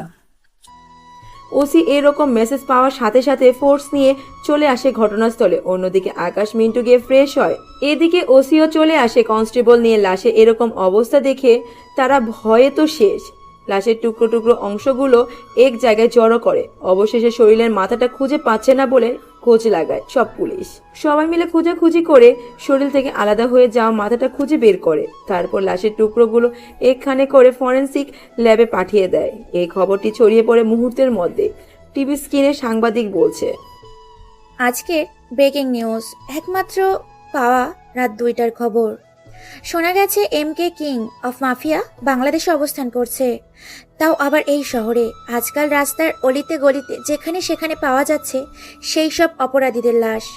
লাশের ওপর এঁকে দেওয়া হচ্ছে MK চিহ্ন, যেটার মানে বোঝায় কিং অফ মাফিয়া MK এই শহরে রয়েছে। পরবর্তী খবর দেখানো হবে সকাল 7টায়। এতক্ষণ টিভিতে দেখছিল হাজার হাজার মানুষ এই খবর। Social media, WhatsApp, Facebook, Instagram, বিভিন্ন ওয়েবসাইটে ছড়িয়ে পড়ে এই ঘটনাটি। সবার মুখে এখন ফুটে উঠেছে এক চিলতে হাসি। এভাবে দেখতে দেখতে রাত পেরিয়ে সকাল হয়। পরের দিন সকালে আজকেও আকাশকে স্টাইলে হেলতে দুলতে কলেজের ভিতরে প্রবেশ করছে। আজকে কলেজে তেমন কোনো ঝামেলা হয়নি তার সাথে। কলেজে প্রবেশ করেছে খুব সুষ্ঠু ও শান্তশিষ্টভাবে। বেশ শান্তিতেই সবগুলো ক্লাস করে আকাশ। বের হতে যাবে কলেজ থেকে, ঠিক তখনই ধাক্কা খায় ইরফান নামের একটি ছেলের সাথে। ছেলেটি কোনো কিছু বলার সুযোগ না দিয়ে পরপর বেশ কয়েকটি থাপ্পড় লাগিয়ে দেয় আকাশের গালে, আর চিৎকার দিয়ে বলে ওঠে, কিরে বেটা, চোখে দেখোস না? ইচ্ছা করে ধাক্কা মারলি কেন? তোরে তো আজকে খাইছি। সরি ভাই, ভুল হয়ে গেছে। একটু অন্যমনস্ক ছিলাম তো, তাই আপনার সাথে ধাক্কা লেগে গেছে। সরি। হ্যাঁ এই বেটা চুপ, ইচ্ছে করে ধাক্কা দিয়ে আবার বলছিস দেখতে পারিসনি? তোকে আজকে বোঝাবো এই ইরফান কি জিনিস। এই বলে সেই ইরফান নামের ছেলেটি আবারও আকাশের গালে বেশ কয়েকটি জোরে থাপ্পড় মারে। থাপ্পড়ের আঘাতে আকাশে একটু টনক নড়েনি। সেখানে যে অবস্থায় ছিল ঠিক এখনো সেই অবস্থায় আছে। এক পর্যায়ে ইরফান নামের ছেলেটি থাপ্পড় মারতে মারতে ক্লান্ত হয়ে বলে ওঠে, এই তোকে এবারের মতো ছেড়ে দিলাম। নেক্সট টাইম সিনিয়রদের সাথে ভদ্রভাবে কথা বলবি, আর এভাবে কারোর সাথে যদি এই নেক্সট টাইম ধাক্কা খেয়েছিস তো পা ভেঙে হসপিটালে রেখে আসবো, শালা ফকিন্নির বাচ্চা। এই বলে ছেলেটি কলেজ থেকে বেরিয়ে যায়। আকাশ ঠোঁটের নিচে একটা রহস্যময় মুচকি হাসি দিয়ে বেরিয়ে যায় কলেজ থেকে। অন্যদিকে তাদের এই ঘটনা দেখে অট্ট হাসিতে মেতে উঠেছিল আরেকজন অপরিচিত ব্যক্তি।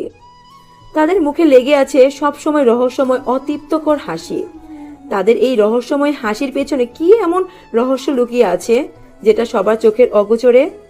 এভাবে দেখতে দেখতে বিকাল হয়ে সন্ধ্যা হয়, সন্ধ্যা হয়ে রাত হয়। এখন রাত বাজে 1:15।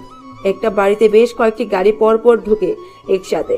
গাড়িগুলো দেখতে ব্ল্যাক কালার BMW কার। গাড়িগুলো সেই বাড়িটির ভেতরে প্রবেশ করলো। তারপর গাড়ি থেকে নেমে আসে কয়েকটা ব্ল্যাক কালারের স্যুট বুট পরা পরিহিত মানুষ। ঘরের মেইন দরজা ভেঙে প্রবেশ করে একসাথে কয়েকটা আগন্তুক। প্রত্যেকটা রুম খুঁজতে থাকে। খুঁজতে খুঁজতে চলে যায় দোতলার করিডোরের কাছে রুমটায়। সেখানে গিয়ে দরজার সামনে দাঁড়ায় সেই আগন্তুকগুলো।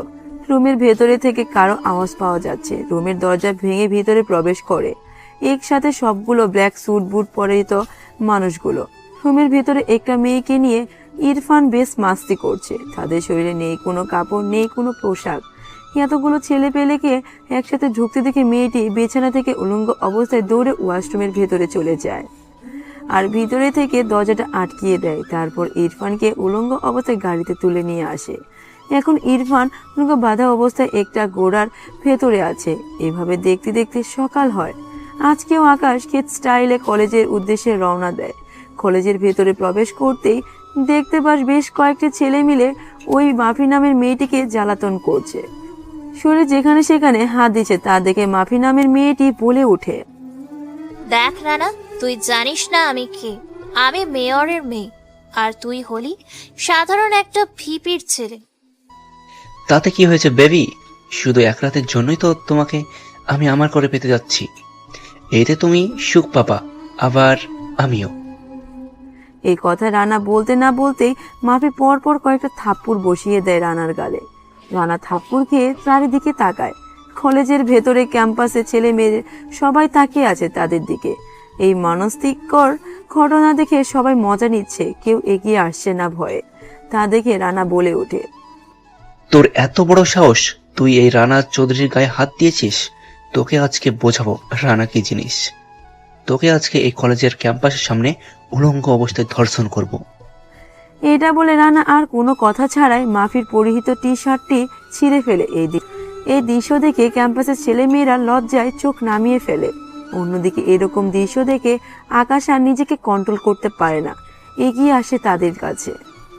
আকাশ আস্তে আস্তে যখনই রানা আবার মাফির শরীরে হাত দিবে, তখনই আকাশ রানার হাতটা ধরে পেছনের থেকে মুচড়িয়ে ধরে।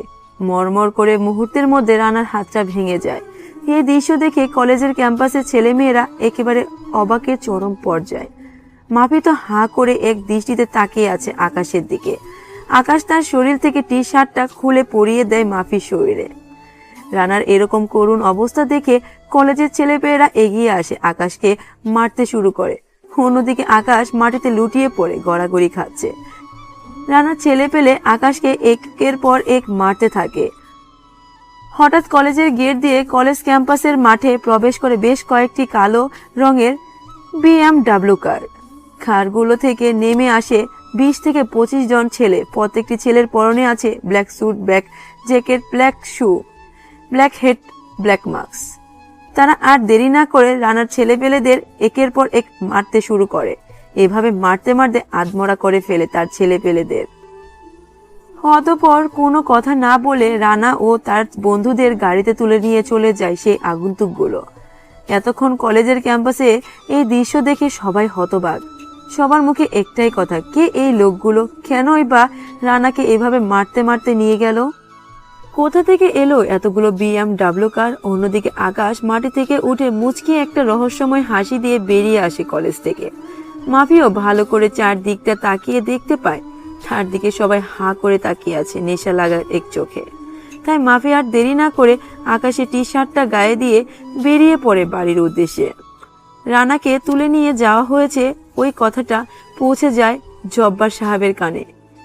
ভিপি জব্বার সাহেব নিজের ছেলের এরকম মর্মান্তিক কথা শুনে ও করুণ অবস্থার কথা শুনে একেবারে ভেঙে পড়ে।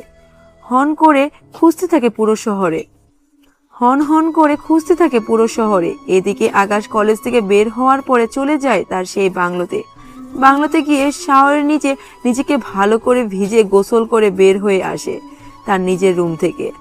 এখন তার পরনে আছে হোয়াইট রঙের একটা প্যান্ট, একটা বাটার কোম্পানির সেন্ডু গেঞ্জি।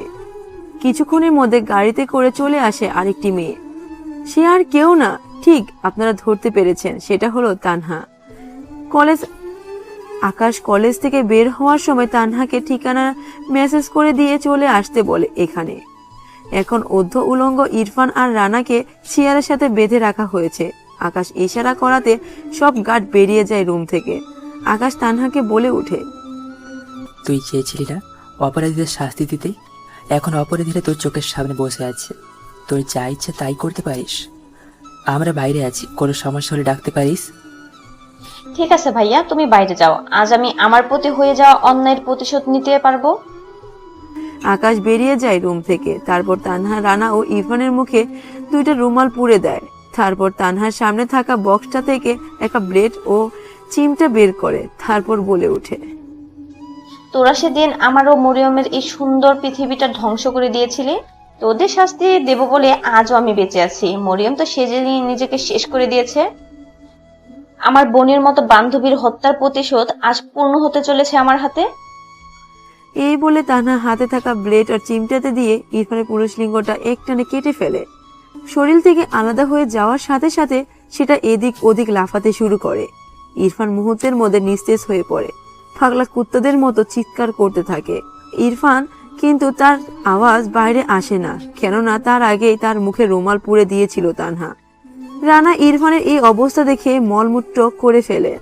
তারপর তানহার হাতে থাকা ব্লেডটা দিয়ে একের পর এক শরীরে আঘাত করতে থাকে ইরফানের। মুহূর্তের মধ্যে ইরফানের পুরো শরীরটা কেটে ফালা ফালা হয়ে যায়। পুরো রুমটা রক্তের বন্যা বয়ে যায়, ঘরের টাইলসগুলো রক্তে ভেসে যাচ্ছে। তারপর তানহা আর দেরি না করে ইরফানের গলার মাঝ বরাবর ব্লেড দিয়ে এক টান মারে, সাথে সাথে গলা কেটে ফিনকি দিয়ে রক্ত বের হতে থাকে। ছটফট করতে করতে সেখানে ডেড বডি হয়ে যায় ইরফান। তারপর তানহা একটা চেয়ার টেনে আবার রানার সামনে গিয়ে বসে, হাতে থাকা ব্লেড দিয়ে রানার হাতে শিরা কেটে দেয়। মুহূর্তের মধ্যে শিরা কেটে রক্ত পড়তে থাকে টপ টপ করে রানার হাত থেকে। তারপর পায়ের শিরাও কেটে দেয় সেই ব্লেড দিয়ে। শরীর থেকে বের হতে থাকে গড় গড় করে রক্ত। তারপর ব্লেড দিয়ে পেটের মধ্যে টান মারে আরেকটা। মুহূর্তের মধ্যেই পেটটা দুভাগ হয়ে যায়, হাত ঢুকালে বেরিয়ে আসবে পেট থেকে যেন সবটা নাড়ি ভুড়ি। তারপর অতঃপর মরিচের গুঁড়া ও লবণ হাতে নিয়ে লাগিয়ে দেয় তার ক্ষতস্থানে। ছটফট করতে থাকে রানা, তার পুরো শরীর যেন আগুন ধরিয়ে দিয়েছে এরকম তার অবস্থা। এখনো যেন জীবন থেকে আত্মাটা বেরিয়ে যাবে। ছটফট করতে করতে চেয়ার থেকে পড়ে যায় রানা। অতঃপর রানার ওই কেটে নেয় পুরুষলিঙ্গটা, সেই আগের অবস্থার মতো লবণ ও মরিচের গুঁড়া লাগিয়ে দেয় তার ওই জায়গাতে। তখন বের হচ্ছিল শরীর দিয়ে রক্ত। এত অত্যাচার সহ্য করতে না পেরে মুখ ও কান দিয়েও বের হতে থাকে রক্ত। এবার তানহা অটো হাসিতে মেতে ওঠে আর বলে ওঠে, তোকে দেখে আজ আমার বড্ড বেশি মায়া লাগছে। তুই কি জানিস আজ পৃথিবীতে সর্বোচ্চ সুখী মনের মানুষ হলাম আমি। যাক, আজ আমি আমার নিজের প্রতিশোধ নিতে পেরে নিজেকে ভাগ্যবতী মনে করছি। তোকে আর বেশি কষ্ট দিব না, খুব তাড়াতাড়ি পাড়ি জমাবি পরপরে। এই বলে তানহা হাতে থাকা ব্লেডটা দিয়ে গলার মাঝ বরাবর একের পর এক আঘাত করতে থাকে রানার। মুহূর্তের মধ্যে রানার গলা কেটে একাকার। তানহা নিজের কাজ হাসিল করার পর কোনো কথাই ছাড়াই বেরিয়ে পড়ে বাংলো থেকে। তানহা ওভাবে বেরিয়ে যাওয়ার দেখে হুড়মুড়িয়ে আকাশ শুদ্ধ তার ছেলেপেলেরা প্রবেশ করে রুমের মধ্যে। আকাশ তো লাশের এই করুণ অবস্থা দেখে মুচকি একটা হাসি দিয়ে তার ছেলেপেলেদের উদ্দেশ্যে বলে ওঠে, লাস্ট দুটোর অংশগুলো ভালো করে জোড়া লাগিয়ে প্যাকেট করে পার্সেল করে দিবি। কলেজের ভিপির কাছে সাথে লিখে দিবি MK কিং অফ মাফিয়া। অতঃপর আকাশও বেরিয়ে পড়ে বাংলো থেকে, চলে যায় অন্য একটি ঠিকানায়। আকাশের কথা মতো তার ছেলেপেলেরা লাশের টুকরোগুলো একসাথে করে পার্সেল করে দেয় ভিপির কাছে। কয়েক ঘন্টা পর ভিপির কাছে চলে যায় সেই পার্সেল দুটো। ভিপি নিজের ঘরের ড্রয়িং রুমে বসে প্যাকেট খুলছে আর হাসতে হাসতে বলছে, আমি কি আজকাল সেলিব্রিটি হয়ে গেলাম নাকি, যে আমার বিগ ফ্যানরা আমার বাড়ি পর্যন্ত পাঠিয়ে দিচ্ছে গিফট বক্স। উপরে কথাগুলো বলছে আর বক্সটি খুলছে। বক্স খোলা শেষে বক্সের এদিকে তাকিয়ে কিছুটা দূরে ছিটকে গিয়ে পড়ে। নিজের ছেলে এই অবস্থা দেখে চোখ থেকে বেরিয়ে পড়ে অশ্রু। বিস্মিত চোখে তাকিয়ে আছে লাশ দুটোর দিকে। কাছে গিয়ে ভালো করে দেখতে পায় MK দ্য মাফিয়া কিং লাশের কপালে লেখা আছে। এই লেখাটা দেখে ভিপি জব্বার সাহেব চিৎকার দিয়ে তার ছেলেপেলেদের উদ্দেশ্যে বলে ওঠে, ওই তোরা কে কোথায় আছিস? আমার ছেলেকে মেরেছে ওই একে, তাকে যেখান থেকে পারিস খুঁজে বের কর। যতক্ষণ না আমি নিজের হাতে ওকে জবাই করছি ততক্ষণ আমার রাতে ঘুম হারাম হয়ে গেছে। আমি কষায়ের থেকে ভয়ঙ্কর ও খারাপ। আমার নিজের সামনে ছেলের এই অবস্থা দেখতে পাচ্ছি না।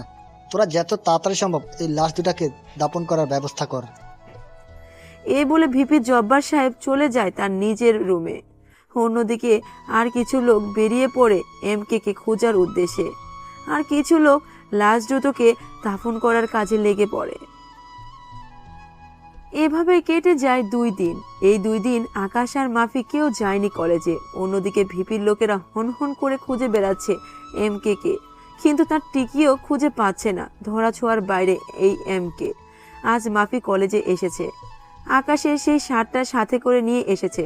মাফি বাসায় গিয়ে অনেক চিন্তা ভাবনা করে সে এতদিন কলেজে কি রকম ব্যবহার করছে সবার সাথে, নিজে একটা মেয়ে হয়ে বাকি অন্য মেয়েদের কিভাবে অসম্মান করেছে সে।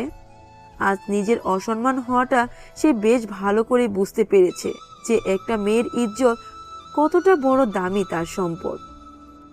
আজ যদি আকাশ সময় করে না আসতো তাহলে হয়তো তার এতক্ষণে আত্মহত্যা করা ছাড়া কোনো উপায় থাকতো না। তাই এসব মনে মনে বলছে। আর না, সত্যি আমি একটা মেয়ে হয়ে কি করে এত সব করতে পারলাম। আজ আকাশ ছিল বলে আমার ইজ্জত ও সতীত্ব দুটোই রক্ষা পেয়েছে। এখন থেকে আমি আর কলেজে কারোর সাথে খারাপ ব্যবহার করব না। আমার আকাশকে সরি বলতে হবে, তার কাছে আমাকে মাপ চাইতেই হবে, না হলে যে আমি তার কাছে বড় অপরাধী হয়ে থাকবো। এই ভেবে মাফি কলেজে আসে। কলেজে এসে অনেকক্ষণ হলো কলেজের শিক্ষকরা ক্লাসে প্রবেশ করেছে, কিন্তু আকাশের এখনো আসার কোনো নামগন্ধই নেই। অনেকক্ষণ ধরে বসে আছে মাফি। হঠাৎ কোথা থেকে যেন বাদল এসে বলতে শুরু করে, আসসালামু আলাইকুম আপু, কেমন আছো? ক্লাসে যাওনি? তোমার তো ক্লাস শুরু হয়ে গেছে, তুমি কি কারোর জন্য অপেক্ষা করছো? আসসালামু আলাইকুম। আলহামদুলিল্লাহ, আমি ভালো আছি। আর তুই কেমন আছিস? আপু আলহামদুলিল্লাহ, আমিও বেশ ভালো, আল্লাহর রহমতে। বললে না তো কার জন্য অপেক্ষা করছো তুমি? না রে, তেমন কারোর জন্য না। আচ্ছা, আজকে কি আকাশ কলেজে আসেনি? না আপু, তুমি যেদিন থেকে কলেজে আসোনি সেদিন থেকে সেও আসেনি, আর তার সাথে আমার বেশি কথা হয় না। ও আচ্ছা, ঠিক আছে, তুই তাহলে যা। ওকে আপু, ঠিক আছে, তুমি তাহলে থাকো। এই বলে বাদল সেই জায়গায় পরিত্যাগ করে। মাফি অনেকক্ষণ বসে থাকে আকাশের অপেক্ষায়। আকাশ আসছে না দেখে মন খারাপ করে কলেজ থেকে বেরিয়ে চলে যায় বাসার উদ্দেশ্যে। এভাবে কেটে গেল কয়েকটা দিন।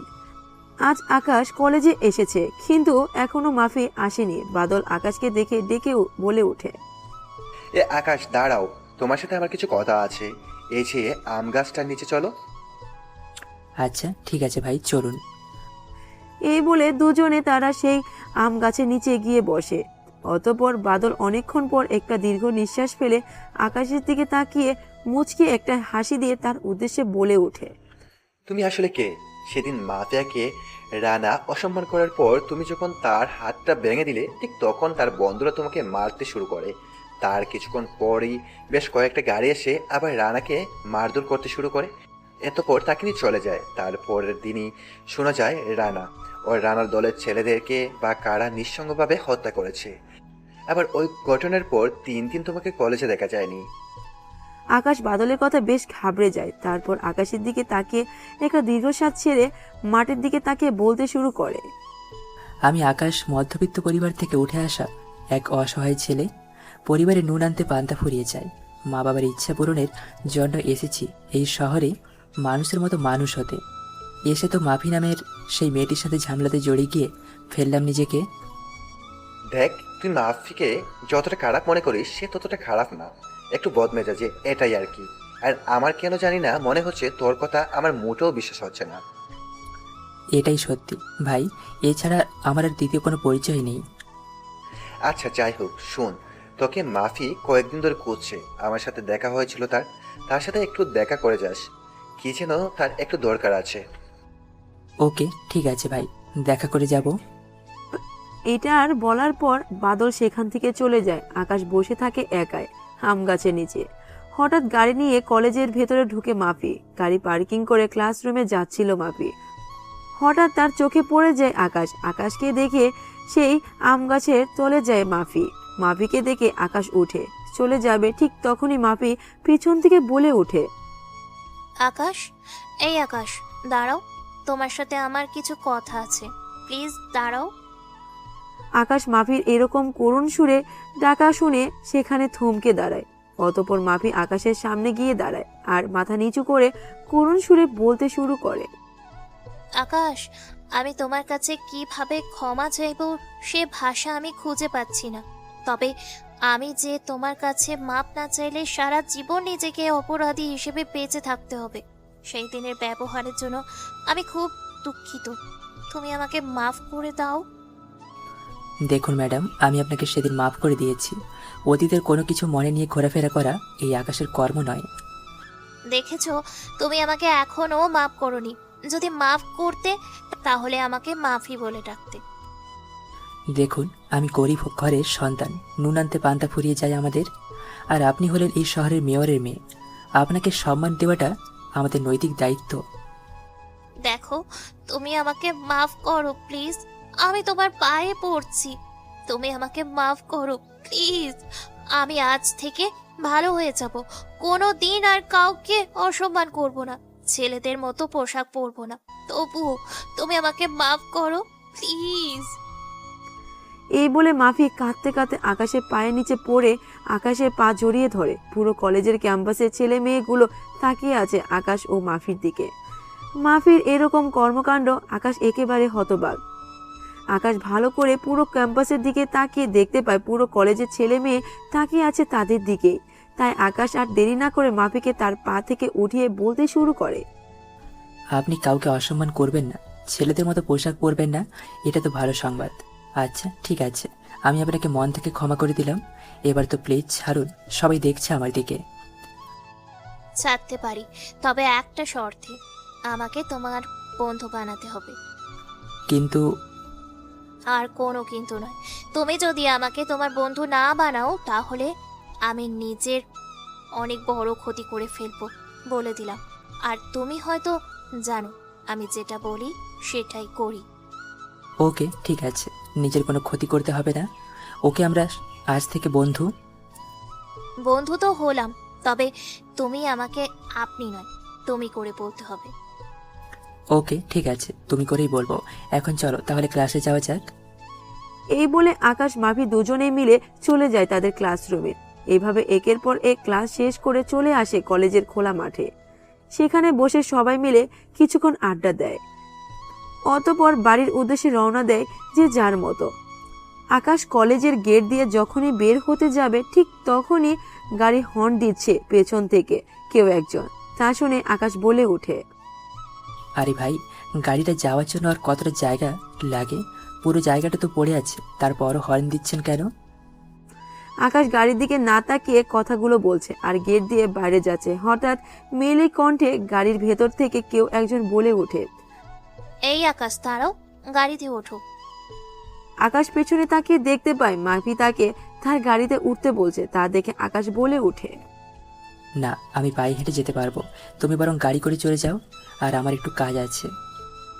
তুমি গাড়িতে উঠবে নাকি আমি গাড়ি থেকে নেমে সিন ক্রিয়েট করব?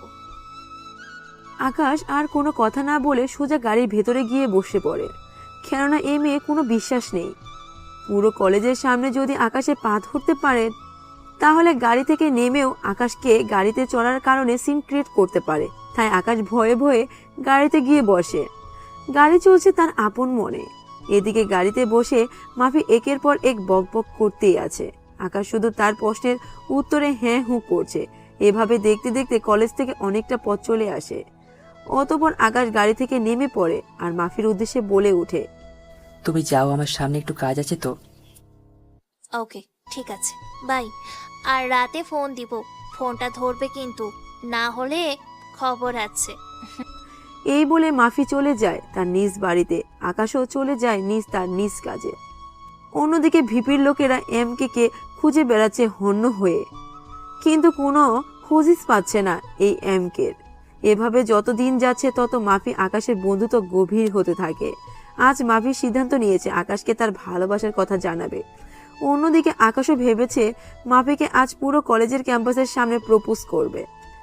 তাই মাফি গাড়ি নিয়ে বের হয় কলেজের উদ্দেশ্যে। এদিকে আগে আকাশও বেরিয়েছে হাতে গোলাপ ফুল নিয়ে কলেজের উদ্দেশ্যে।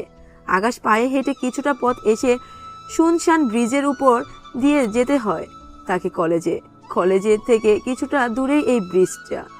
ব্রিজের উপরে কয়েকটা ছেলে মিলে একটা মেয়ের ওড়না ধরে টানাটানি করছে আর বলছে, কি গো সুন্দরী, ওগো আমার ললনা, ওগো আমার সুইটি, চলো না দুজন মিলে একটু খানি প্রীত করি। ইমরান এসব বলছে আর মেয়েটা শরীরের ওড়না টানাটানি করছে তার বন্ধুদের সাথে। মেয়েটি তাকে ছেড়ে দেওয়ার জন্য আকুতি মিনতি করছে। এই দৃশ্য দেখে আকাশ আর না দাঁড়িয়ে থেকে তাদের সামনে গিয়ে ইমরানকে মারতে শুরু করে। অন্য দিক দিয়ে মাফি কলেজে যাচ্ছিল। হঠাৎ তার চোখ যায় রাস্তার পাশে কোন এক ছেলে তার ভাইকে মারছে। তা দেখে ড্রাইভারকে গাড়ি থামাতে বলে। এই ড্রাইভার, গাড়ি থামাও। ড্রাইভার মাফির কথা মতো রাস্তার ধারে গাড়ি থামায়। অতঃপর মাফি গাড়ি থেকে নেমে তাদের সামনে যায়। অতঃপর ছেলেটিকে পেছন থেকে ঘুরিয়ে পরপর কয়েকটা থাপ্পড় বসিয়ে দেয় না দেখেই। যখনই ভালো করে তাকায় দেখতে পায় তার সামনে আকাশ। আকাশকে দেখে বলে ওঠে, তুমি তুমি আমার ভাইকে মারছিলে? তোমার এত বড় সাহস আমার কলিজার টুকরা ভাইয়ের শরীরে হাত দাও, যার গায়ে একটা টোকা পর্যন্ত আমরা রাখতে দেই না। অতঃপর মাফি রাগের মাথায় আরো বেশ কয়েকটি থাপ্পড় বসিয়ে দেয় আকাশের গালে। অতঃপর বলতে শুরু করে, আসলে আমার ভুল হয়েছে তোমার সাথে বন্ধুত্ব করা। ছোট লোকেরা তো ছোট লোকই থাকে। ভেবেছিলাম তোকে আজকে আমার ভালোবাসার কথা বলবো, কিন্তু তুই যে একটা মিসকে শয়তান সেটা তোকে না দেখলে বুঝতেই পারতাম না। শোন, ফকিন্নির ঘরের ফকিনি, আর কোনো দিন আমার সামনে আসবি না। আমার সাথে তোর সব কন্ট্যাক্ট এখানেই শেষ। এই বলে মাফি ইমরানকে নিয়ে সে জায়গা থেকে চলে যায়। আকাশের কোনো কথা না শুনে আকাশও আর কোনো কথা না বলে চলে যায় অজানা গন্তব্যে। আকাশ শুধু মনে মনে ভাবছে, মাপি তার কথা না শুনে এতগুলো কথা বলতে পারলো, তাকে তার সাথে আমিও আর কোনো কন্ট্যাক্ট রাখবো না। এইভাবে দেখতে দেখতে পার হয়ে যায় 2 দিন। এই 2 দিন মাফি ঘর থেকে বের হয়নি, খাওয়া দাওয়াও করেনি। কেউ ডাকাডাকি করলে সারা শব্দও দেয়নি। তা দেখে তার বাবা মা বেশ ঘাবড়ে যায়। অতঃপর মাফির মা ইমরানকে বলে, ইমরান, তোর বোন তো 2 দিন ধরে ঘর থেকে বেরোচ্ছে না। কি হয়েছে কোনো কিছু জানিস? আমার মেয়েটার জন্য খুব চিন্তা হচ্ছে। অতঃপর আকাশ মাথা নিচু করে সেদিনের ঘটনা তার মাকে বলে। এই ঘটনা শুনে সাইলা বেগম বলে ওঠেন, তোকে আমার ছেলে বলতেও ঘৃণা করছে। ছেলেটাকে যেই করেই হোক আমার মেয়েটার জন্য ফিরিয়ে আন, না হলে আমার মেয়েটা বাঁচবে না। আর তুই গিয়ে সব বলে দে তোর বোনকে, না হলে তাদের দুজনের মধ্যে সারা জীবন এভাবেই ভুল বুঝাবুঝি থেকে যাবে। অতঃপর ইমরান আর কোনো কিছু না বলেই মাফির দরজার সামনে গিয়ে দরজার বাইরে থেকে এক এক করে সেদিনের ঘটনা সব বলে দেয়।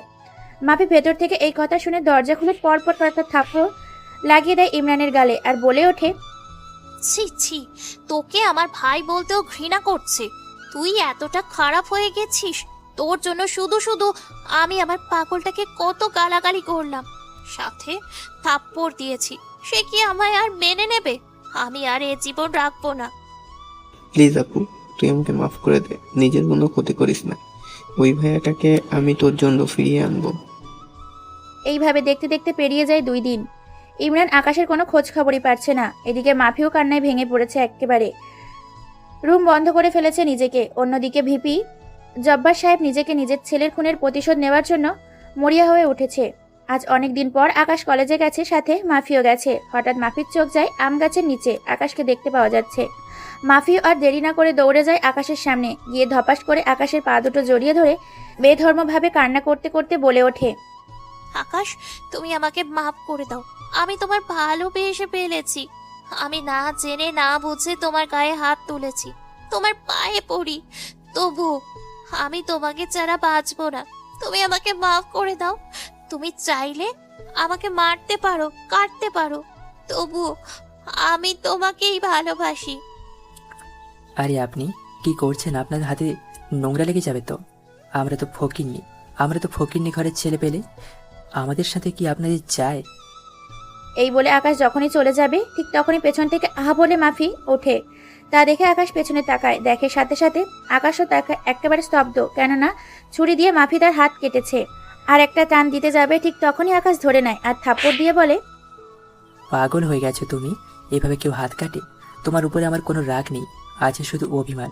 তুমি আমার কোনো কথা না শুনে আমাকে নানান ভাষায় গালাগালি করলে, সেজন্য আমার একটু তোমার প্রতি অভিমান হয়েছে। আমি তোমায় ভালোবাসি। I love you two Mavi পরি। অল্পত্বর তাদের মাঝে ইমরান এসে বলতে শুরু করে, ভাইয়া, তুমি আমাকে মাফ করে দাও। আমার জন্য শুধু শুধু তোমার দুজনকে কষ্ট পেয়েছো। আমার বোনটা তোমায় খুব ভালোবাসে। তোমার সাথে ঘটে যাওয়া ঘটনার পর ঘর থেকে আর বের হয়নি। তুমি তাকে কষ্ট দিও না। আমার বোনটা তোমার বড্ড বেশি ভালোবাসে। শালাবাবু, আর শোনো, রাস্তায় আজ থেকে কোনো মেয়েকে অসম্মান করবে না। আর আমিও তোমার বোনকে অনেক ভালোবাসি। ইনশাল্লাহ তোমার বোনকে আরো বেশি করে ভালোবাসবো আর অতি তাড়াতাড়ি তোমাকে মামা ডাক শোনাবো। লুচু কথাকার, এ ধরনের কথা কারোর সামনে বলতে হয়? দুষ্টু কথাকার। অতঃপর ইমরান লজ্জা পেয়ে হাসতে হাসতে সেখান থেকে চলে যায়। তাদের এই ঘটনা কেউ একজন দেখে মুচকি একটা হাসি দিয়ে চলে যায়। সেটা আর কেউ নয়, ভিপির লোকে টনির নামের একটা ছেলে। তারা কোনো একভাবে জেনে যায় যে MKA কলেজে আছে ছাত্রের ছদ্মবেশে। অনেক খোঁজাখুঁজির পর তারা পেয়ে যায় আকাশকে। তাই মুচকি একটা হাসি দিয়ে নিজের কলেজ থেকে বেরিয়ে যায় টনি নামে সেই লোকটি। অতঃপর আকাশ ও মাফিও গাড়ি করে বেরিয়ে পড়ে কলেজে থেকে। আকাশও বাজারের মাঝখানে নেমে যায় আর মাফিকে বাই বলে সে জায়গা পদত্যাগ করে। ড্রাইভার নিয়ে একা একা বাড়ির উদ্দেশ্যে রওনা দেয় মাফি। হঠাৎ মাফির গাড়ির সামনে 3-4টা কালো রঙের BMW কার থামে। অতঃপর কার থেকে মুখোশধারী কিছু ব্যক্তি নেমে মাফিকে তুলে নিয়ে যায়, ড্রাইভারকে অজ্ঞান করে দিয়ে। তার কয়েক ঘন্টা পরেই আকাশের ফোনে একটা ছোট্ট মেসেজ আসে। মেসেজে লেখা ছিল, কিরে এমকে, নিজেকে খুব চালাক ভাবিস তাই না? আরে তুই যদি চলিস ডালে ডালে, আমি চলি পাতায় পাতায়। আমার ছেলেকে মেরে তুই নিজেকে মহান ভাবছিস? আমার ছেলে তোর বোনকে দর্শন করেছিল, আর আমি করব তোর ময়না পাখিটাকে। তোর হাতে মাত্র 1 ঘন্টা সময় আছে, আমার ঠিকানা অনুযায়ী চলে আয়, না হলে তো বুঝতে পারছিস, না হলে তোর ময়না পাখিটার সাথে বাস্তি করবো কিভাবে। এই মেসেজটা পড়ার পরই আকাশের মাথা পুরোপুরি গরম হয়ে যায়। চোখ থেকে আগুনের লাভা বের হচ্ছে। মনে হয় তাকে দেখে রাগান্বিত কণ্ঠে চিৎকার দিয়ে বলে ওঠে, মিন্টু মিন্টু আমার সব ছেলেমেয়েদের অস্ত্র নিয়ে বের হতে বলো। এখনই মিশনে যেতে হবে। ওই ভিপির বড্ড বার বেড়েছে। আমার জান পাখি আমার কলিজার গায়ে যদি একটা আঁচড় পড়ে, ওকে আমি 3.5 হাত মাটির নিচে জীবন্ত পুঁতে ফেলবো। জি ভাই, আমাদের সব ছেলে পেলে প্রস্তুত, আপনি বললেই আমরা রওনা দেব। না, তারা আমাকে একাই যেতে বলেছে। তোরা বাইরে একটা সামাল দিবি, অতপর ভেতরে আসবি আর আমার লোকেশন ট্যাগ করে চলে আসবে। কেউ যেন জীবিত না ফিরতে পারে। ওকে ভাই, ঠিক আছে। শালাগুলো এত খারাপ অবস্থা করব যে পুলিশ তাদেরকে আইডেন্টিফাই করতে বছরের পর বছর, মাসের পর মাস, দিনের পর দিন লেগে যাবে। আকাশ আর কোনো কথা না বলেই বেরিয়ে পড়ে মেসেজের ঠিকানা অনুযায়ী। কিছুক্ষণ পর পৌঁছে যায় ঘটনাস্থলে। আকাশকে একা আসতে দেখে ভিপি জব্বার সাহেব বলে ওঠে, আসো আসো, আমি তো ভেবেছিলাম তুই পালিয়ে গেছিস ভয়ে শহর ছেড়ে, কিন্তু তুই যে বাঘের গোয়ায় ঢোকার সাহস দেখিয়েছিস, বাহ, ভালো ভালো। বনের রাজা একজনই, সেটা হলো সিংহ। সিংহ কখনো পারমিশন নেয় না, কথায় কখন থাকে যেতে হবে। তুই বড্ড ভুল করলি আমাকে তোর সামনে এনে। মৃত্যু তোর খুবই কাছে, নিকটে। তুই তো আমাকে হাসালি। তুই আসলে ভালো জোকস বলতে পারিস। তুই যদি মাফিয়া কি না হতি, জোকার হতি, তাহলে সার্কাসের সেলিব্রিটি হতে পারতি। এই তোরা কি দেখছিস? শালাকে বেঁধে ফেল চেয়ারের সাথে, তার সামনে তার ময়না পাখির সাথে। ওহ, মাস্তি হবে। এই কথা শুনে জাব্বারের ছেলেপুলেরা আকাশকে গিয়ে একটা চেয়ারের সাথে বেঁধে ফেলে। অতঃপর জাব্বার মফির সামনে চেয়ার টেনে বসে আর একটা কাঁচি দিয়ে মাফির শরীর থেকে জামা ছিঁড়ে ফেলে এক সাইডের। কাপড়টা টান দিয়ে শরীরের সব অংশ দেখা যাবে বলে মনে হয়। মাফি তো ভয়ে কান্না করেই ফেলেছে। আর আকাশ এই রকম দৃশ্য দেখে চিৎকার দিয়ে বলে ওঠে, খোদার কসম, তুই যদি আমার কলিজার গায়ে একটা টোকা দিস, তোর ছেলের যা মৃত্যু দিয়েছিলাম তার চেয়ে 2500 গুণ বেশি তোকে ভয়ঙ্কর মৃত্যু উপহার দেব।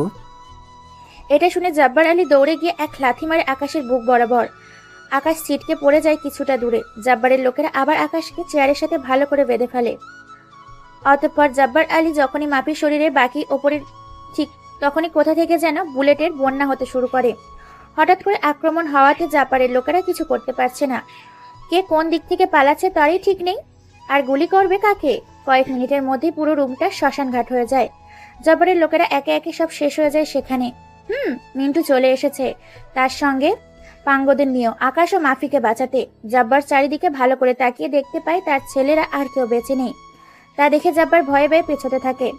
হঠাৎ ঢাকা খায় মিন্টুর সাথে। অতঃপর মিন্টু কোথা থেকে কোনো কথা ছাড়ে এক লাথি মারে সোজা কিছুটা দূরে ছিটকে পড়ে। একজন গিয়ে আকাশের বাঁধন খুলে ফেলে, আর মিন্টু ভিপি জব্বার সাহেবকে একের পর এক মারতে থাকে। মারতে মারতে একেবারে আধমরা করে ফেলেছে। অতঃপর আকাশ গিয়ে তার শরীর থেকে টি-শার্ট খুলে মাফির শরীরে পরিয়ে দেয়। তারপর মাফিকে বুকের সাথে জড়িয়ে কপালে একটা চুমু খেয়ে ভিপি জব্বারের সাহেবের কাছে গিয়ে একের পর এক লাথি মারতেই থাকে। তারপর আকাশ বলতে শুরু করে, তোদের বাপ ছেলের শরীরে খুব চাহিদা, তাই না? তোদের আজকে এমন মৃত্যুদণ্ড দেব যেটা এই ঐতিহাসিকের প্রথম পাতের রচনা হিসেবে ব্যাখ্যা পাবে। এটা হলে মিন্টুর হাতে থাকা চাইনিজ কুড়ালটা দিয়ে একের পর এক আঘাত করতে থাকে ভিপির শরীরে। হাত পা শরীর কেটে একেবারে ফাঁক ফাঁক হয়ে গেছে ভিপির। অতপর কুড়ালটা নিয়ে দিয়ে ভিপির দু পায়ের ফাঁকের মাঝে বরাবর কুড়ালটা দিয়ে মারে এক কোপ। সাথে সাথে দু ভাগ হয়ে যায় তার পুরুষ লিঙ্গটা। সাথে সাথে ভিপিও এক গগন কামানে চিৎকার দিয়ে বলে ওঠে, আর সহ্য করতে পারছি না, তুই আমাকে একেবারে মেরে ফেল, তবু তিলে তিলে মারিস না, তোর পায়ে পড়েই।